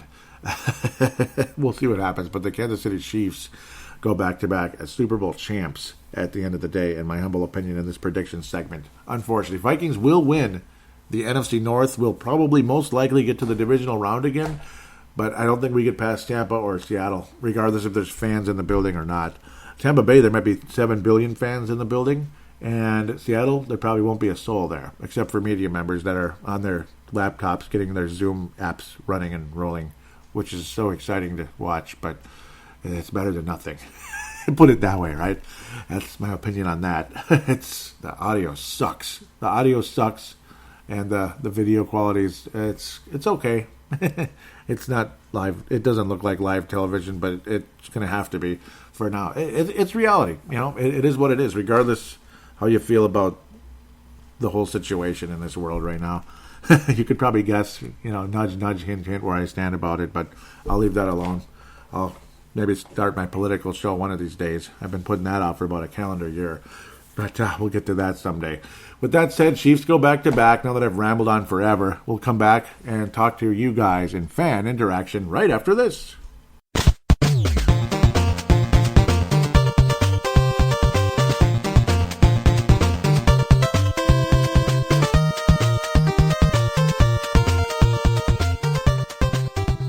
And we are back here on Purple Mafia, segment number 3, fan interaction segment and final segment of this 2020 Minnesota Vikings and NFL season preview. Hope you've enjoyed it so far. Well, we'll get to the Twitter account at Purple Mafia Show. At Purple Mafia Show. Again, it's been a weird, ongoing quiet time on Twitter. Unfortunately, I haven't posted a whole lot. And Mad Martin, out of Northern Scotland, way back in May, said, I've been so busy with all this COVID shit. Vikings football has not been on my radar. Looking forward to listening to this soon. Stay safe, brother, in school. Hope everything's going okay. Dave Martin out there in Northern Scotland. Absolutely love the guy. Purple Mafia Hall of Famer, no question about it. And again, hope you're able to listen again this year, and I hope everything's going well. Too much drama, too much bullcrap. I think people are becoming slightly more comfortable, but of course we're being required to wear masks almost everywhere. Hopefully it doesn't get any stricter than it already is. I hope there's no need for that. That's just what I'm saying. Tanae Brown out of New Zealand. Says, what's this BS I'm seeing about the Vikings changing their name? This is back in July. No, there's nothing to that. I didn't even really hear much about that. It was like a blip in the radar, and it kind of went away. Strange. Yeah, no, they won't be changing their name. At least I would hope not. Maybe it's just satire out there because everybody's changing their name now. Like the Cleveland Indians, obviously Chief Wahoo's been missing from their hat for years now. It's a cool look. I always thought they were just going retro. This is years ago, and I wasn't thinking about that. I mean, it's just didn't. Call me whatever you want to call me, okay? It just slipped my mind. I thought, oh, they're going old school, because that's the old Cleveland logo is just that red C. And, well, no, it's because they wanted to get rid of Chief Wahoo because it's in in a segment of the population, it's offensive. And, I understand that. That one I understand more than some others, I suppose. Redskins sounds offensive, but the definition of it is actually just the paint on their skin, like the war paint. That's all it really was meant. That's what I've been told. Maybe I'm dead wrong, but that's what I've been told by multiple sources in the past via ESPN or who knows, wherever the heck else. I don't know. I mean, it's gone now. I mean, like it or not, it's gone now. The Fighting Sioux of North Dakota are now the Fighting Hawks. I don't know. It's just the way it's going. Chiefs, I guess, isn't offensive, and it shouldn't be, I don't think. The one thing that some people I can understand might think is offensive, me, I'm just not the kind of person that gets offended by a whole lot when it comes to that type of thing. I don't know. I've been called things, and I just kind of laughed. I mean, I'm half Lebanese. I've been called things on occasion, and it's just kind of, whatever. Take it with a grain of salt. It's not, but everybody else is different, I suppose. But the thing maybe that, I can understand that being slightly disliked, but I guess the Atlanta Braves and the Kansas City Chiefs are going to keep doing it, especially the Kansas City Chiefs, the chop. It's nice that the whole crowd is in unison doing it, and they don't mean it in a racial manner. In a racial manner, they mean it in a let's kick this other team's ass. We're all Chiefs. We're going to kick their ass. We're going to kick the whoever, the Las Vegas Raiders' ass today. Especially that's a very competitive division for many, many years.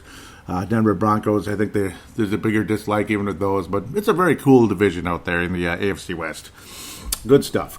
But thank you so much, Tanae. Got me going a little bit on that one. Stam Gupta way back in April, I mentioned that one, or I mentioned it on the last show. Might as well again. He was saying I was a great episode when I was getting a conversation about the draft and all that. He said, thanks for giving us some Vikings content to distract from all the craziness. See, that's the whole point, too. That's the whole point. It's not like I'm dismissing this and that. I'm not meaning to dismiss it. At the same time, I think we've heard the same thing many times, and I understand. I don't mean it in a bad way. It's just when you're hearing the same exact thing a million times, and then certain groups, I don't know what's going on, but what their mindset is, but, looting and tearing things down, I don't think that's helping anybody. I think it's actually motivating people to go the opposite direction. So, which I'm sure the George Soroses of the world would love to see happen. I'm sure they'd love it.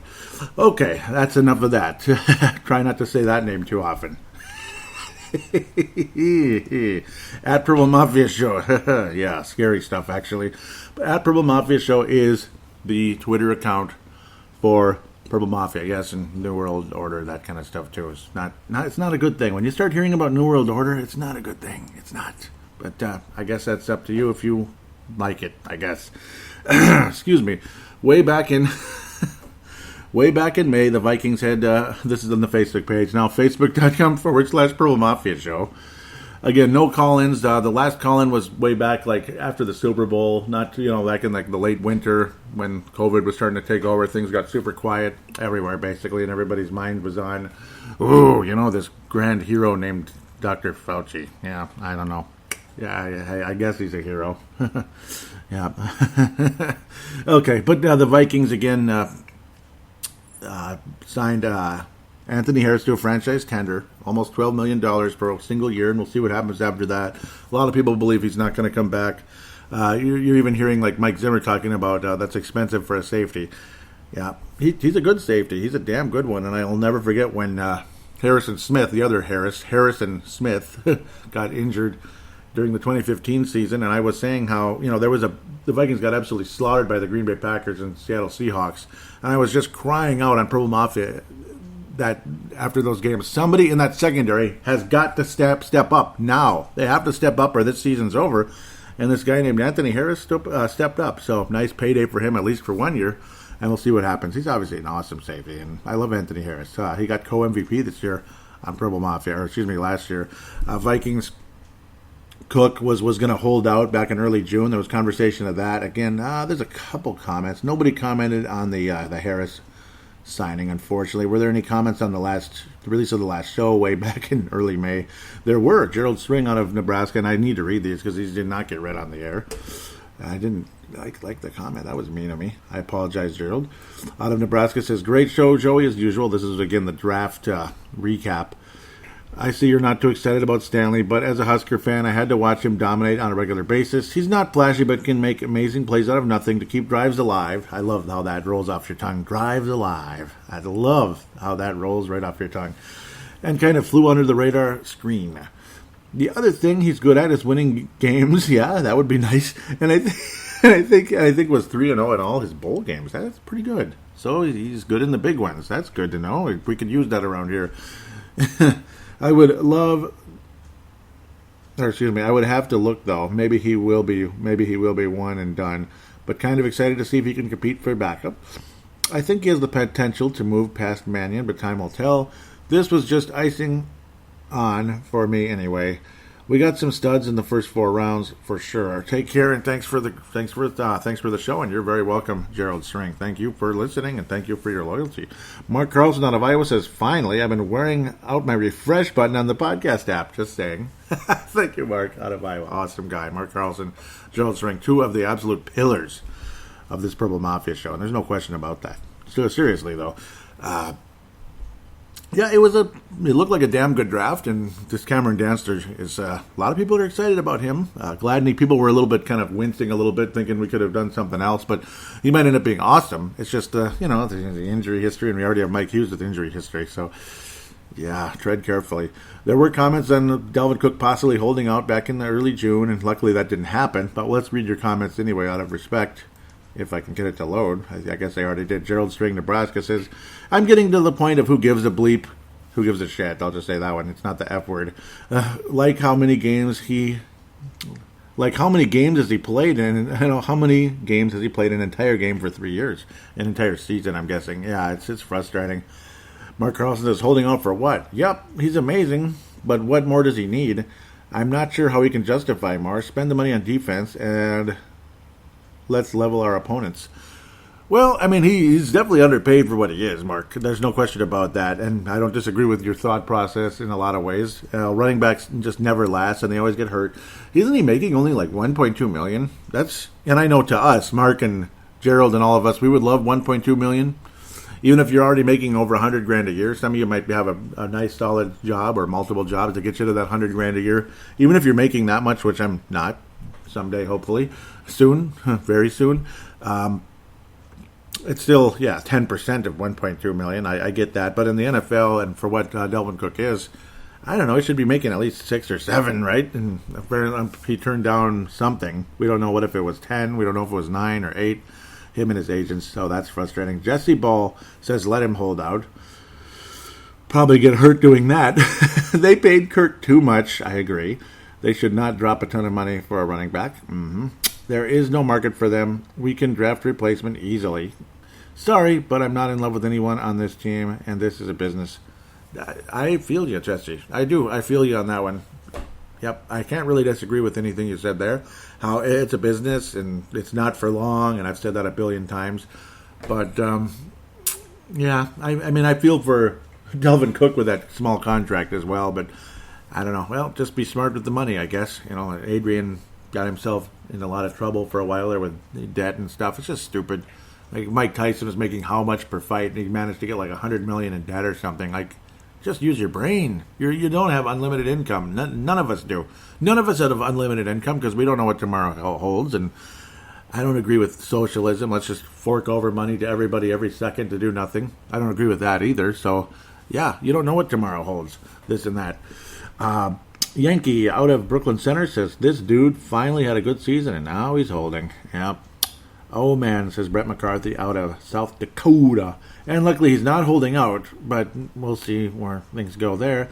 Cam Newton agreed to a 1-year deal to the New England Patriotas worth $7.5 million, worth a maximum of $7.5 million per reports. Any comments there? A little bit. Interesting move by the Patriots. Mark Carlson said, Joey, I think I hear that famous soundbite from Purple Mafia. That's freaking unbelievable. Yeah. Oh, yeah, and I was saying what an absolute honor. The Sports Daily is the actual webpage, but the blog, the name of the blog, it's been around for many years. It used to be called The State of Hockey, but the Wild told Brent Felska, what did I say, Brent? Derek Felska. I'm losing my mind. I'm thinking about Brent Jacobson for some reason. Derek Felska out of Western Wisconsin, who is a Minnesota native, and he's lived here forever, but he works in Western Wisconsin as a teacher. Damn good one as well, by the way. I can't believe I called him Brent Felska. I apologize to both Brent and Derek on that. You guys are different people, obviously. Just an absolutely awesome guy. He got in touch with me about Brave the Wild, this and that. Gave me a nice rating on iTunes, and then popped up on Twitter, and just cool, popped up on Facebook, the Facebook page originally as well. And he's been writing Crease and Assist for many years. Again, it used to be it used to be called the State of Hockey blog. Now it is Crease and Assist, because the Wild told him to cease and desist with the name of that blog, or threatened to sue him. Oh, that's our name, damn it. So he said, okay, fine, screw you guys. I'll just make fun of what you said. Even though I still love you, I hate what you did. So crease and assist, like cease and desist, just to be fun. We're using hockey terms. He was kind enough then, after we built a friendship, like the next couple months in the future there, to write an article about Brave the Wild. That's my Minnesota Wild podcast that I've been doing for almost as long as this show. Also 12 years. Which is pretty cool. Anniversary of that one took place on September the 1st, so just a couple days ago. 12-year-old show now, Brave the Wild. And he wrote a very nice article there, and I shared it on the Purple Mafia page. I was saying what an absolute honor. Nobody commented, but they liked, loved, and shared it, this and that, so thank you guys for doing that. NFL offers NFLPA to play 0 preseason games leading up to 2020 regular season per report, and that's exactly what happened. Continue to move. Vikings reportedly close to finalizing extension with head coach Mike Zimmer, and they did, which is fine. 3-year deal along with Rick Spielman as well. Dave Hickey out of Iowa, legend of the show, says, I like Zimmer. He has made the team competitive basically every year. There have been plenty of disappointments, but that's true about 31 other teams every year, and the Vikings every year. Yep. Him and his players have made mistakes. Zimmer is questionable on time management, like every coach, right? And some play calls late in games, but most of the time, it's the players not executing in crucial times in the games. Blair Walsh, perfect example. The O-line has been bad, and the quarterback has suffered because of it. And some of that falls back on the coach and GM, but I believe they are getting some quality players in there with some depth. Also, to get us to the next step, I say that Zimmer, Spielman, and Cousins can ride off together after the next 3 years if they don't produce a championship by then. Skol Vikings Nation. I agree. I think hopefully, yeah. I mean, if something very dramatic in the positive direction doesn't happen, like winning it all, between now and then, yeah, I think that should be it too. I think so. It might end up being 2 years. You know how things go. Cousins would probably still be here. You're not going to buy out all that money, but we'll see what happens. Mark Carlson says, "I like the Zim. I like the Zim. Well, maybe, but rough on kickers though. Yeah, he certainly has been." Gerald String, Nebraska says, "I like Zim, but I'm getting pretty disgusted with just the NFL in general. I'm not sure I give a crap anymore. Who gets that contract and holds out or whatever? Who quits or gets fired? Players can't get it through their melon. They are just an employee of a business trying to produce a product the customers like and will pay hard-earned money to buy tickets, jerseys, Game Pass subscriptions, etc. Right now, my option or my opinion is the product is a piece of crap, and not sure I want to spend my hard-earned money on their crappy product much longer." Yeah, I can understand the frustration there, especially how things get so damn political. It's getting old. I won't deny that it is. Cook said he will report to camp. No comments there, just a share and some likes. Vikings announced Justin Jefferson. I'm just kidding. Richard Jefferson. Wide receiver Justin Jefferson and 3 other rookies will be placed on reserve with COVID-19 list. That was on July 27th. That was like right around training camp, so kind of funny. But luckily everything's okay now. Mark Carlson says that figures. I have little confidence that the league will be able to put this together and have a season. I am hopeful as a fan, but with the virus ruining things and the crazy political invasion into all sports and stuff like that, I'm skeptical. And more, I don't care because I don't want to hear any more BS political crud. I just want clean sports with real players and real fans. Sorry, I got a rant, and I don't disagree. Luckily, those guys are back. Michael Pearson opted out. He was just, not comfortable. Obviously, he has asthma issues, so he already has breathing issues. So if he were to get coronavirus, he might have what they call an underlying condition. And maybe there you go. That's where coronavirus can be deadly, is if you have an underlying condition. If you don't, and you take a lot of good vitamins, D3, zinc, blah, blah, blah, blah, blah, you have a chance to be just fine at the end of the day. In fact, I would say your odds are extremely high. So we'll continue. Jesse Ball says, I heard Pierce just signed a $27 million deal. And yeah, he did. Yeah, he did. Isn't that frustrating? Mark Carlson says, expect more of the same, like more and more guys opting out. But that's a bummer. Vikings GM Rick Spielman reached multi-year deal extension, that type of thing. No comments, just likes. And then P.J. Hall, who we traded for, I believe it was a 7th-round pick, just to kind of, just for some depth along the line there. The trade ended up getting voided because he failed his physical. So that's just terrific. P.J. Hall from the Las Vegas Raiders, if I called them Oakland for some reason.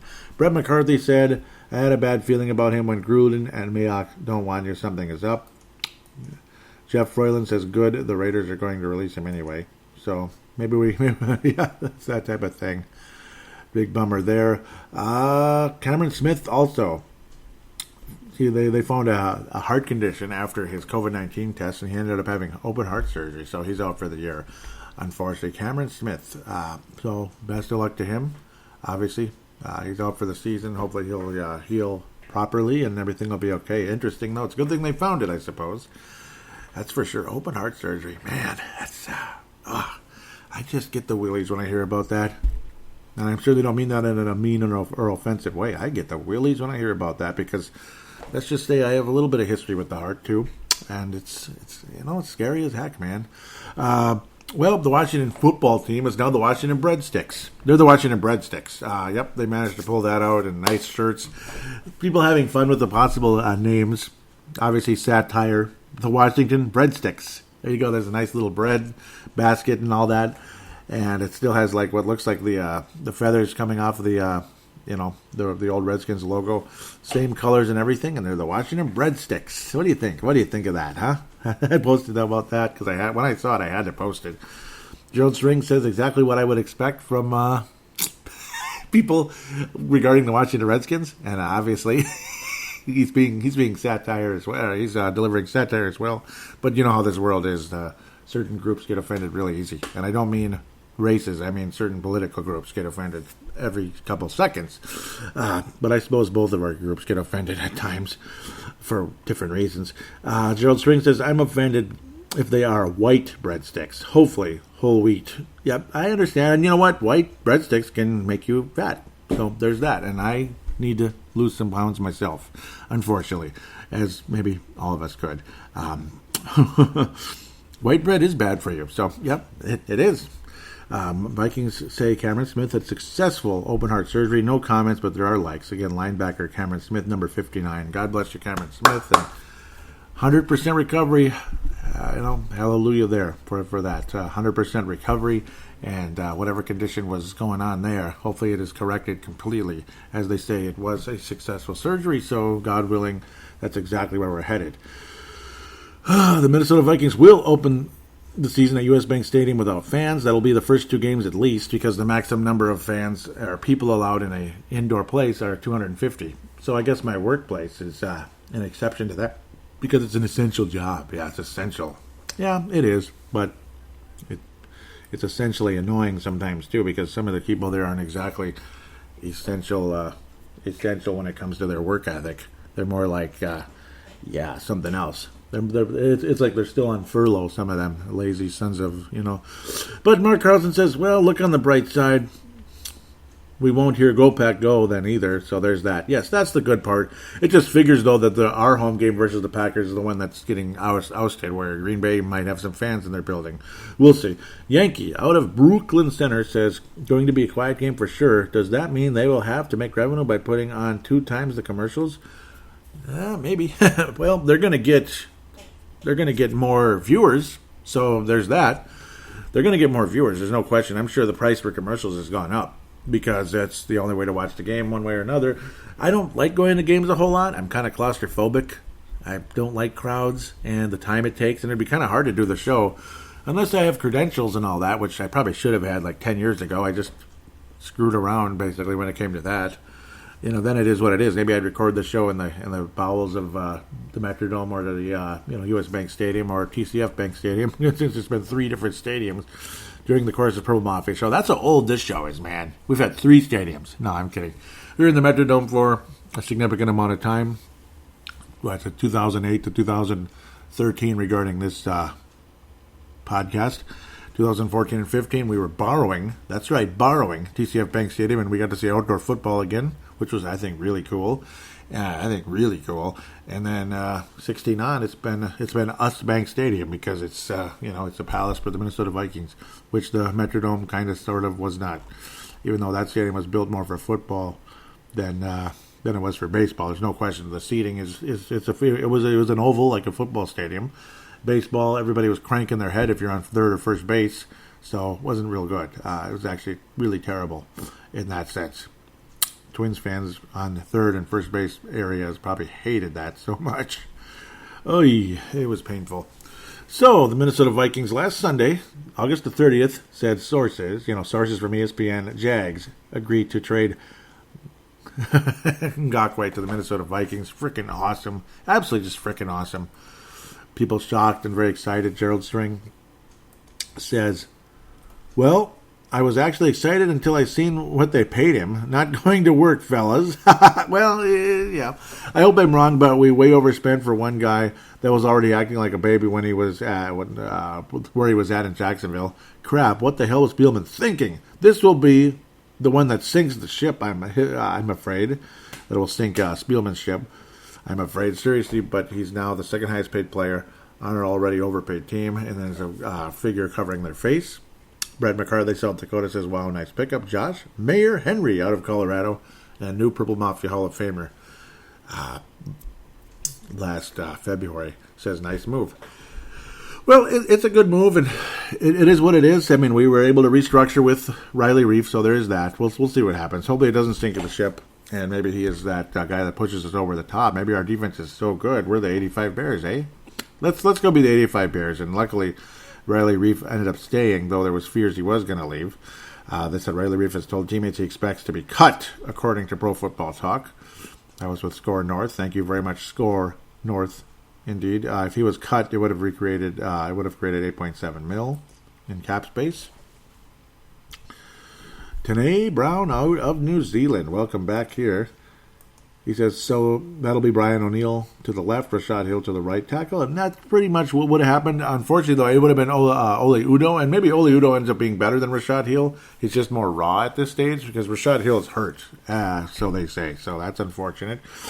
Unless they've seen something special from Ezra Cleveland, this seems ridiculous. 2 weeks out, however we look at it, I'm worried.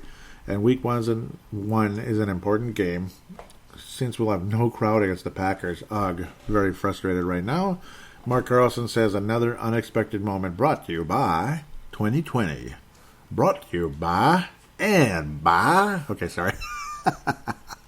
Remember the CBS NCAA basketball brought to you by and by. Okay, sorry. I can't help it. That was fun. Oh, me and my friend Paul had fun with that one. ESPN source Riley Reef to restructure deal to stay with the Vikings. The Vikes. Okay, sorry. Yes, he stayed with the Vikes. Le Vikes. We're happy about that, and I am happy about that. No sarcasm whatsoever. Gerald String simply says, sweet. And yeah, thank you, Riley. Thank you, Riley Reef. I can understand the frustration. Luckily, and hopefully you put away a lot of that chunk of change you've earned during the course of time with Detroit and Minnesota rolls right off your tongue. I was saying I'm on Kirk's side here, though of course people like Courtney Cronin like to get extremely offended. I don't know why she got so mad, but she did. It's her right. It is what it is, but she went a little bit, I think she went a little hard. I do. It's her opinion, though. God bless her. Courtney Cronin's a really good reporter, ESPN, and of course works locally with the Vikings. Kirk Cousins basically was saying, hey, if I die or die, I'm on a scale of 1 to 10, I'm like 0.00001 afraid. Like if 10, you're just terrified. Like, let's just say certain people at work, like they would wear a mask if there wasn't COVID-19. Because she would wear a mask all the time, it seemed like. And I didn't understand it. The COVID-19 wasn't even on the radar. We're talking like last summer when it was warm out. Made no sense. Some people are just nuts. A scale of 1 to 10, that person's like a 1,000,000. Yeah, rather than the 0.001, she's like 10,000 on a scale of 1 to 10, like afraid of everything. Some people are just nuts. And it's not because she's a female, it's because she's nuts. Because there's a lot of guys that are like that too. Just germaphobes of epic proportions. I don't understand it, but whatever. I don't understand it, but it's your point of view. Maybe he shouldn't have said if I die, I die. That's the offensive part, I suppose. I'm not offended by it, but of course certain people that might have loved ones or, or they're just the type that like to get offended, because it's not appropriate, that type of thing. He was saying again, if I die or die, this and that, and if I wear a mask out of respect because, and I do too, just because I'm forced to when I work at, it's mostly, when I work, I have to wear it. When I go into Byerly's here in Golden Valley, Duluth Street, pretty close to where I live. In fact, I could walk there. I gotta wear a mask because I have to. Would I wear a mask if I didn't have to? Probably not. Would I walk around coughing at everybody and saying, you guys are all morons? No. Do I roll my eyes when I see people walking all by themselves outside in the middle of a park by themselves? Yes, I roll my eyes when I see that. I don't say anything because that's just not necessary. What's the point? What's it going to accomplish? They're not going to listen, and I'm just harassing them anyway. Same with you're driving around in a car all by yourself, and you're wearing a mask. Why? Why? You're in an enclosed area by yourself. It's one thing if you want to put a little bit of hand sanitizer on for a second. But I don't know. I mean, and if you put too much hand sanitizer on all the time, like every couple seconds, you're going to ruin your immune system, man. Because you got to have some immunity. You got to have some bacteria, right? I've been hearing this for 25, 30 years. Yeah, and it's still the same. Science is still the same. You want to talk about science, that's science too. So, yes, I'm kind of on Kirk's side a bit here. Again, he always words things a little bit funky, and that's where Kirk kind of comes off, in a not very popular light sometimes. Like when he repeats the same phrase, he plagiarizes himself, basically, or at least he did, like in his days with the Washington football team, the Washington Red Tails. The Washington Red Tails. And he basically said, well, tough times don't last, tough guys do. And then he said the exact same thing here, and it's just, I don't know, it's good to have, but it seemed kind of repetitious. Kirk Cousins a little bit, I don't know, sometimes the things that come out of his mouth are a little bit funky. They don't offend me, but maybe they'll make you roll your eyes a little bit. And then you get Ivan Drago. Thank you, Eric Mustard there, South Dakota also, and he's got a pretty big mask in his profile picture. That's nice. It's up to you. It's okay. I'm just teasing you, okay? But it's Ivan Drago. Rocky 3. If he dies, he dies. And yeah, he killed somebody. That son of a gun in the movie. It's a movie, obviously. If he dies, he dies. Wow, man. No, it's funny, though. Leland Albertson out of Iowa, the legendary state of Iowa, who it just absolutely is the pride and joy of Purple Mafia. You guys are the greatest. Honest to God. Honest to God. Like Australia and New Zealand are the pride and joy of Timberwolves Explosion. Iowa. That's right, Iowa is the pride and joy of Purple Mafia. Thank you, Iowa. Thank you. Thank you, thank you, thank you. I'm almost tempted to say go Hawkeyes. Like, as much as they've tortured the Minnesota Gophers forever. Go Hawkeyes, right? at least to be respectful and kind to you guys for how kind you've been to me. Leland says, here's the question. if he gets it and brings it home to his family and his wife or kids, get it for him and dies, I guess they are just dead too. Yeah. I mean, I know. I don't personally. My belief is they're not going to die. But I mean, I get the idea. I get the thought process there.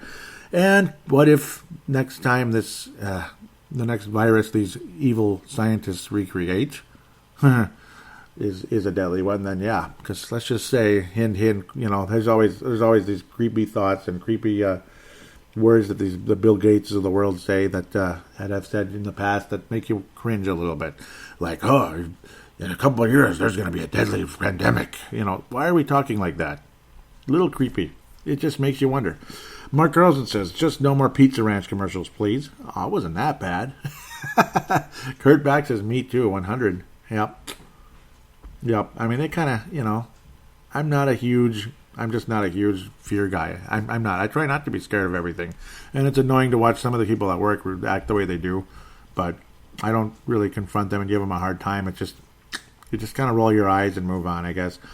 Ngakwe, ESPN, nice read here, says it's a fresh start with the Vikings and worth the pay cut. Because, yeah, he was going to get $17 million with Jacksonville, so he forked over about $5.5 million in that one. So there it is. That's the end of the comments. No comments on that particular article, but worth the read, definitely right there. Nice and good for him. Nice to have Yannick Ngakoue in the fold for the Minnesota Vikings. So hopefully this was a nice season preview for you. I hope I'm not too off my game as I'd like to be sometimes. It just is what it is. It's been a long hiatus from Purple Mafia, and I do apologize. Not as it's like my knowledge might not be as accurate as I'd like it to be because I haven't seen anything. I've seen absolutely nothing since the Super Bowl. I've seen absolutely no football since the Super Bowl. Congratulations, Kansas City Chiefs, once again. That's it, other than watching replays of games like Buffalo versus Houston. Deshaun Watson, what an awesome quarterback he is, and he'd be the reason why Houston does anything, this and that. With that said, I think I've said enough. It's already over 2 hours. I hope you've enjoyed this. Please tell your friends about the show if you could. Please write a positive rating for Purple Mafia on iTunes if you could. Would be greatly appreciated.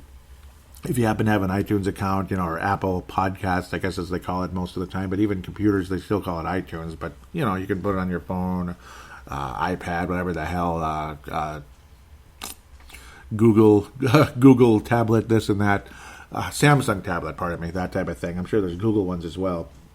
And LG, and this, and that. There's like a million tablets out there, and I appreciate every one of them when they are able to do the job that you want them to do. Microsoft Surface. Okay, you get the point on that one.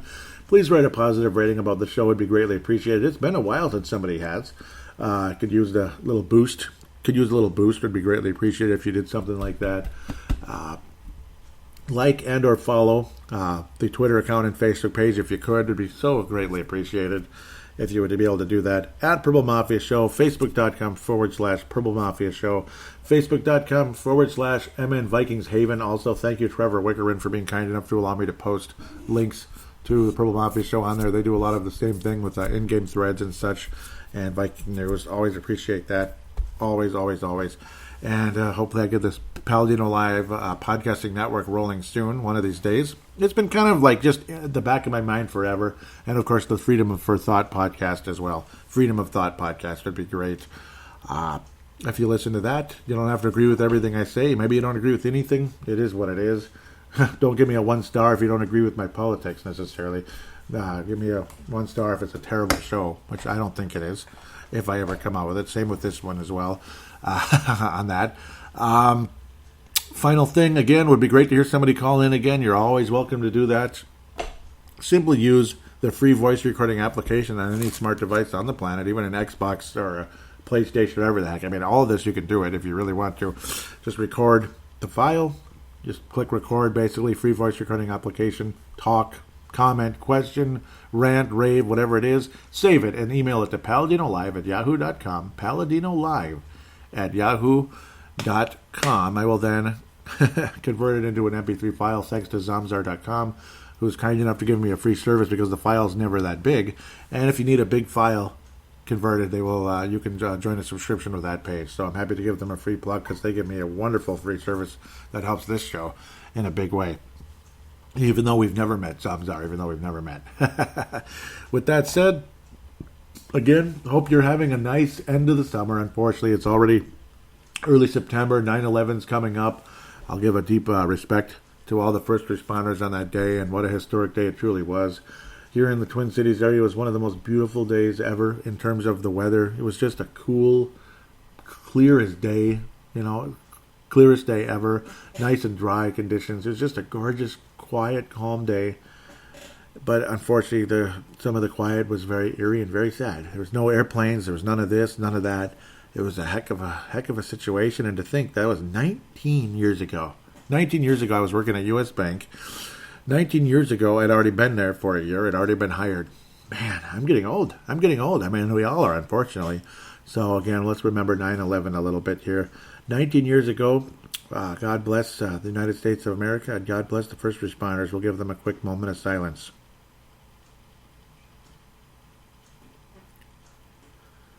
Thank you, and God bless the United States of America. God bless the first responders on that day that did live, and God bless the ones, and unfortunately did not. Those are the ones we're especially giving a moment of silence for, that did not survive that day. First responders that didn't, and of course just American citizens that were just wanting to go to work. Whether they were born here or not, they just wanted to go to work that day.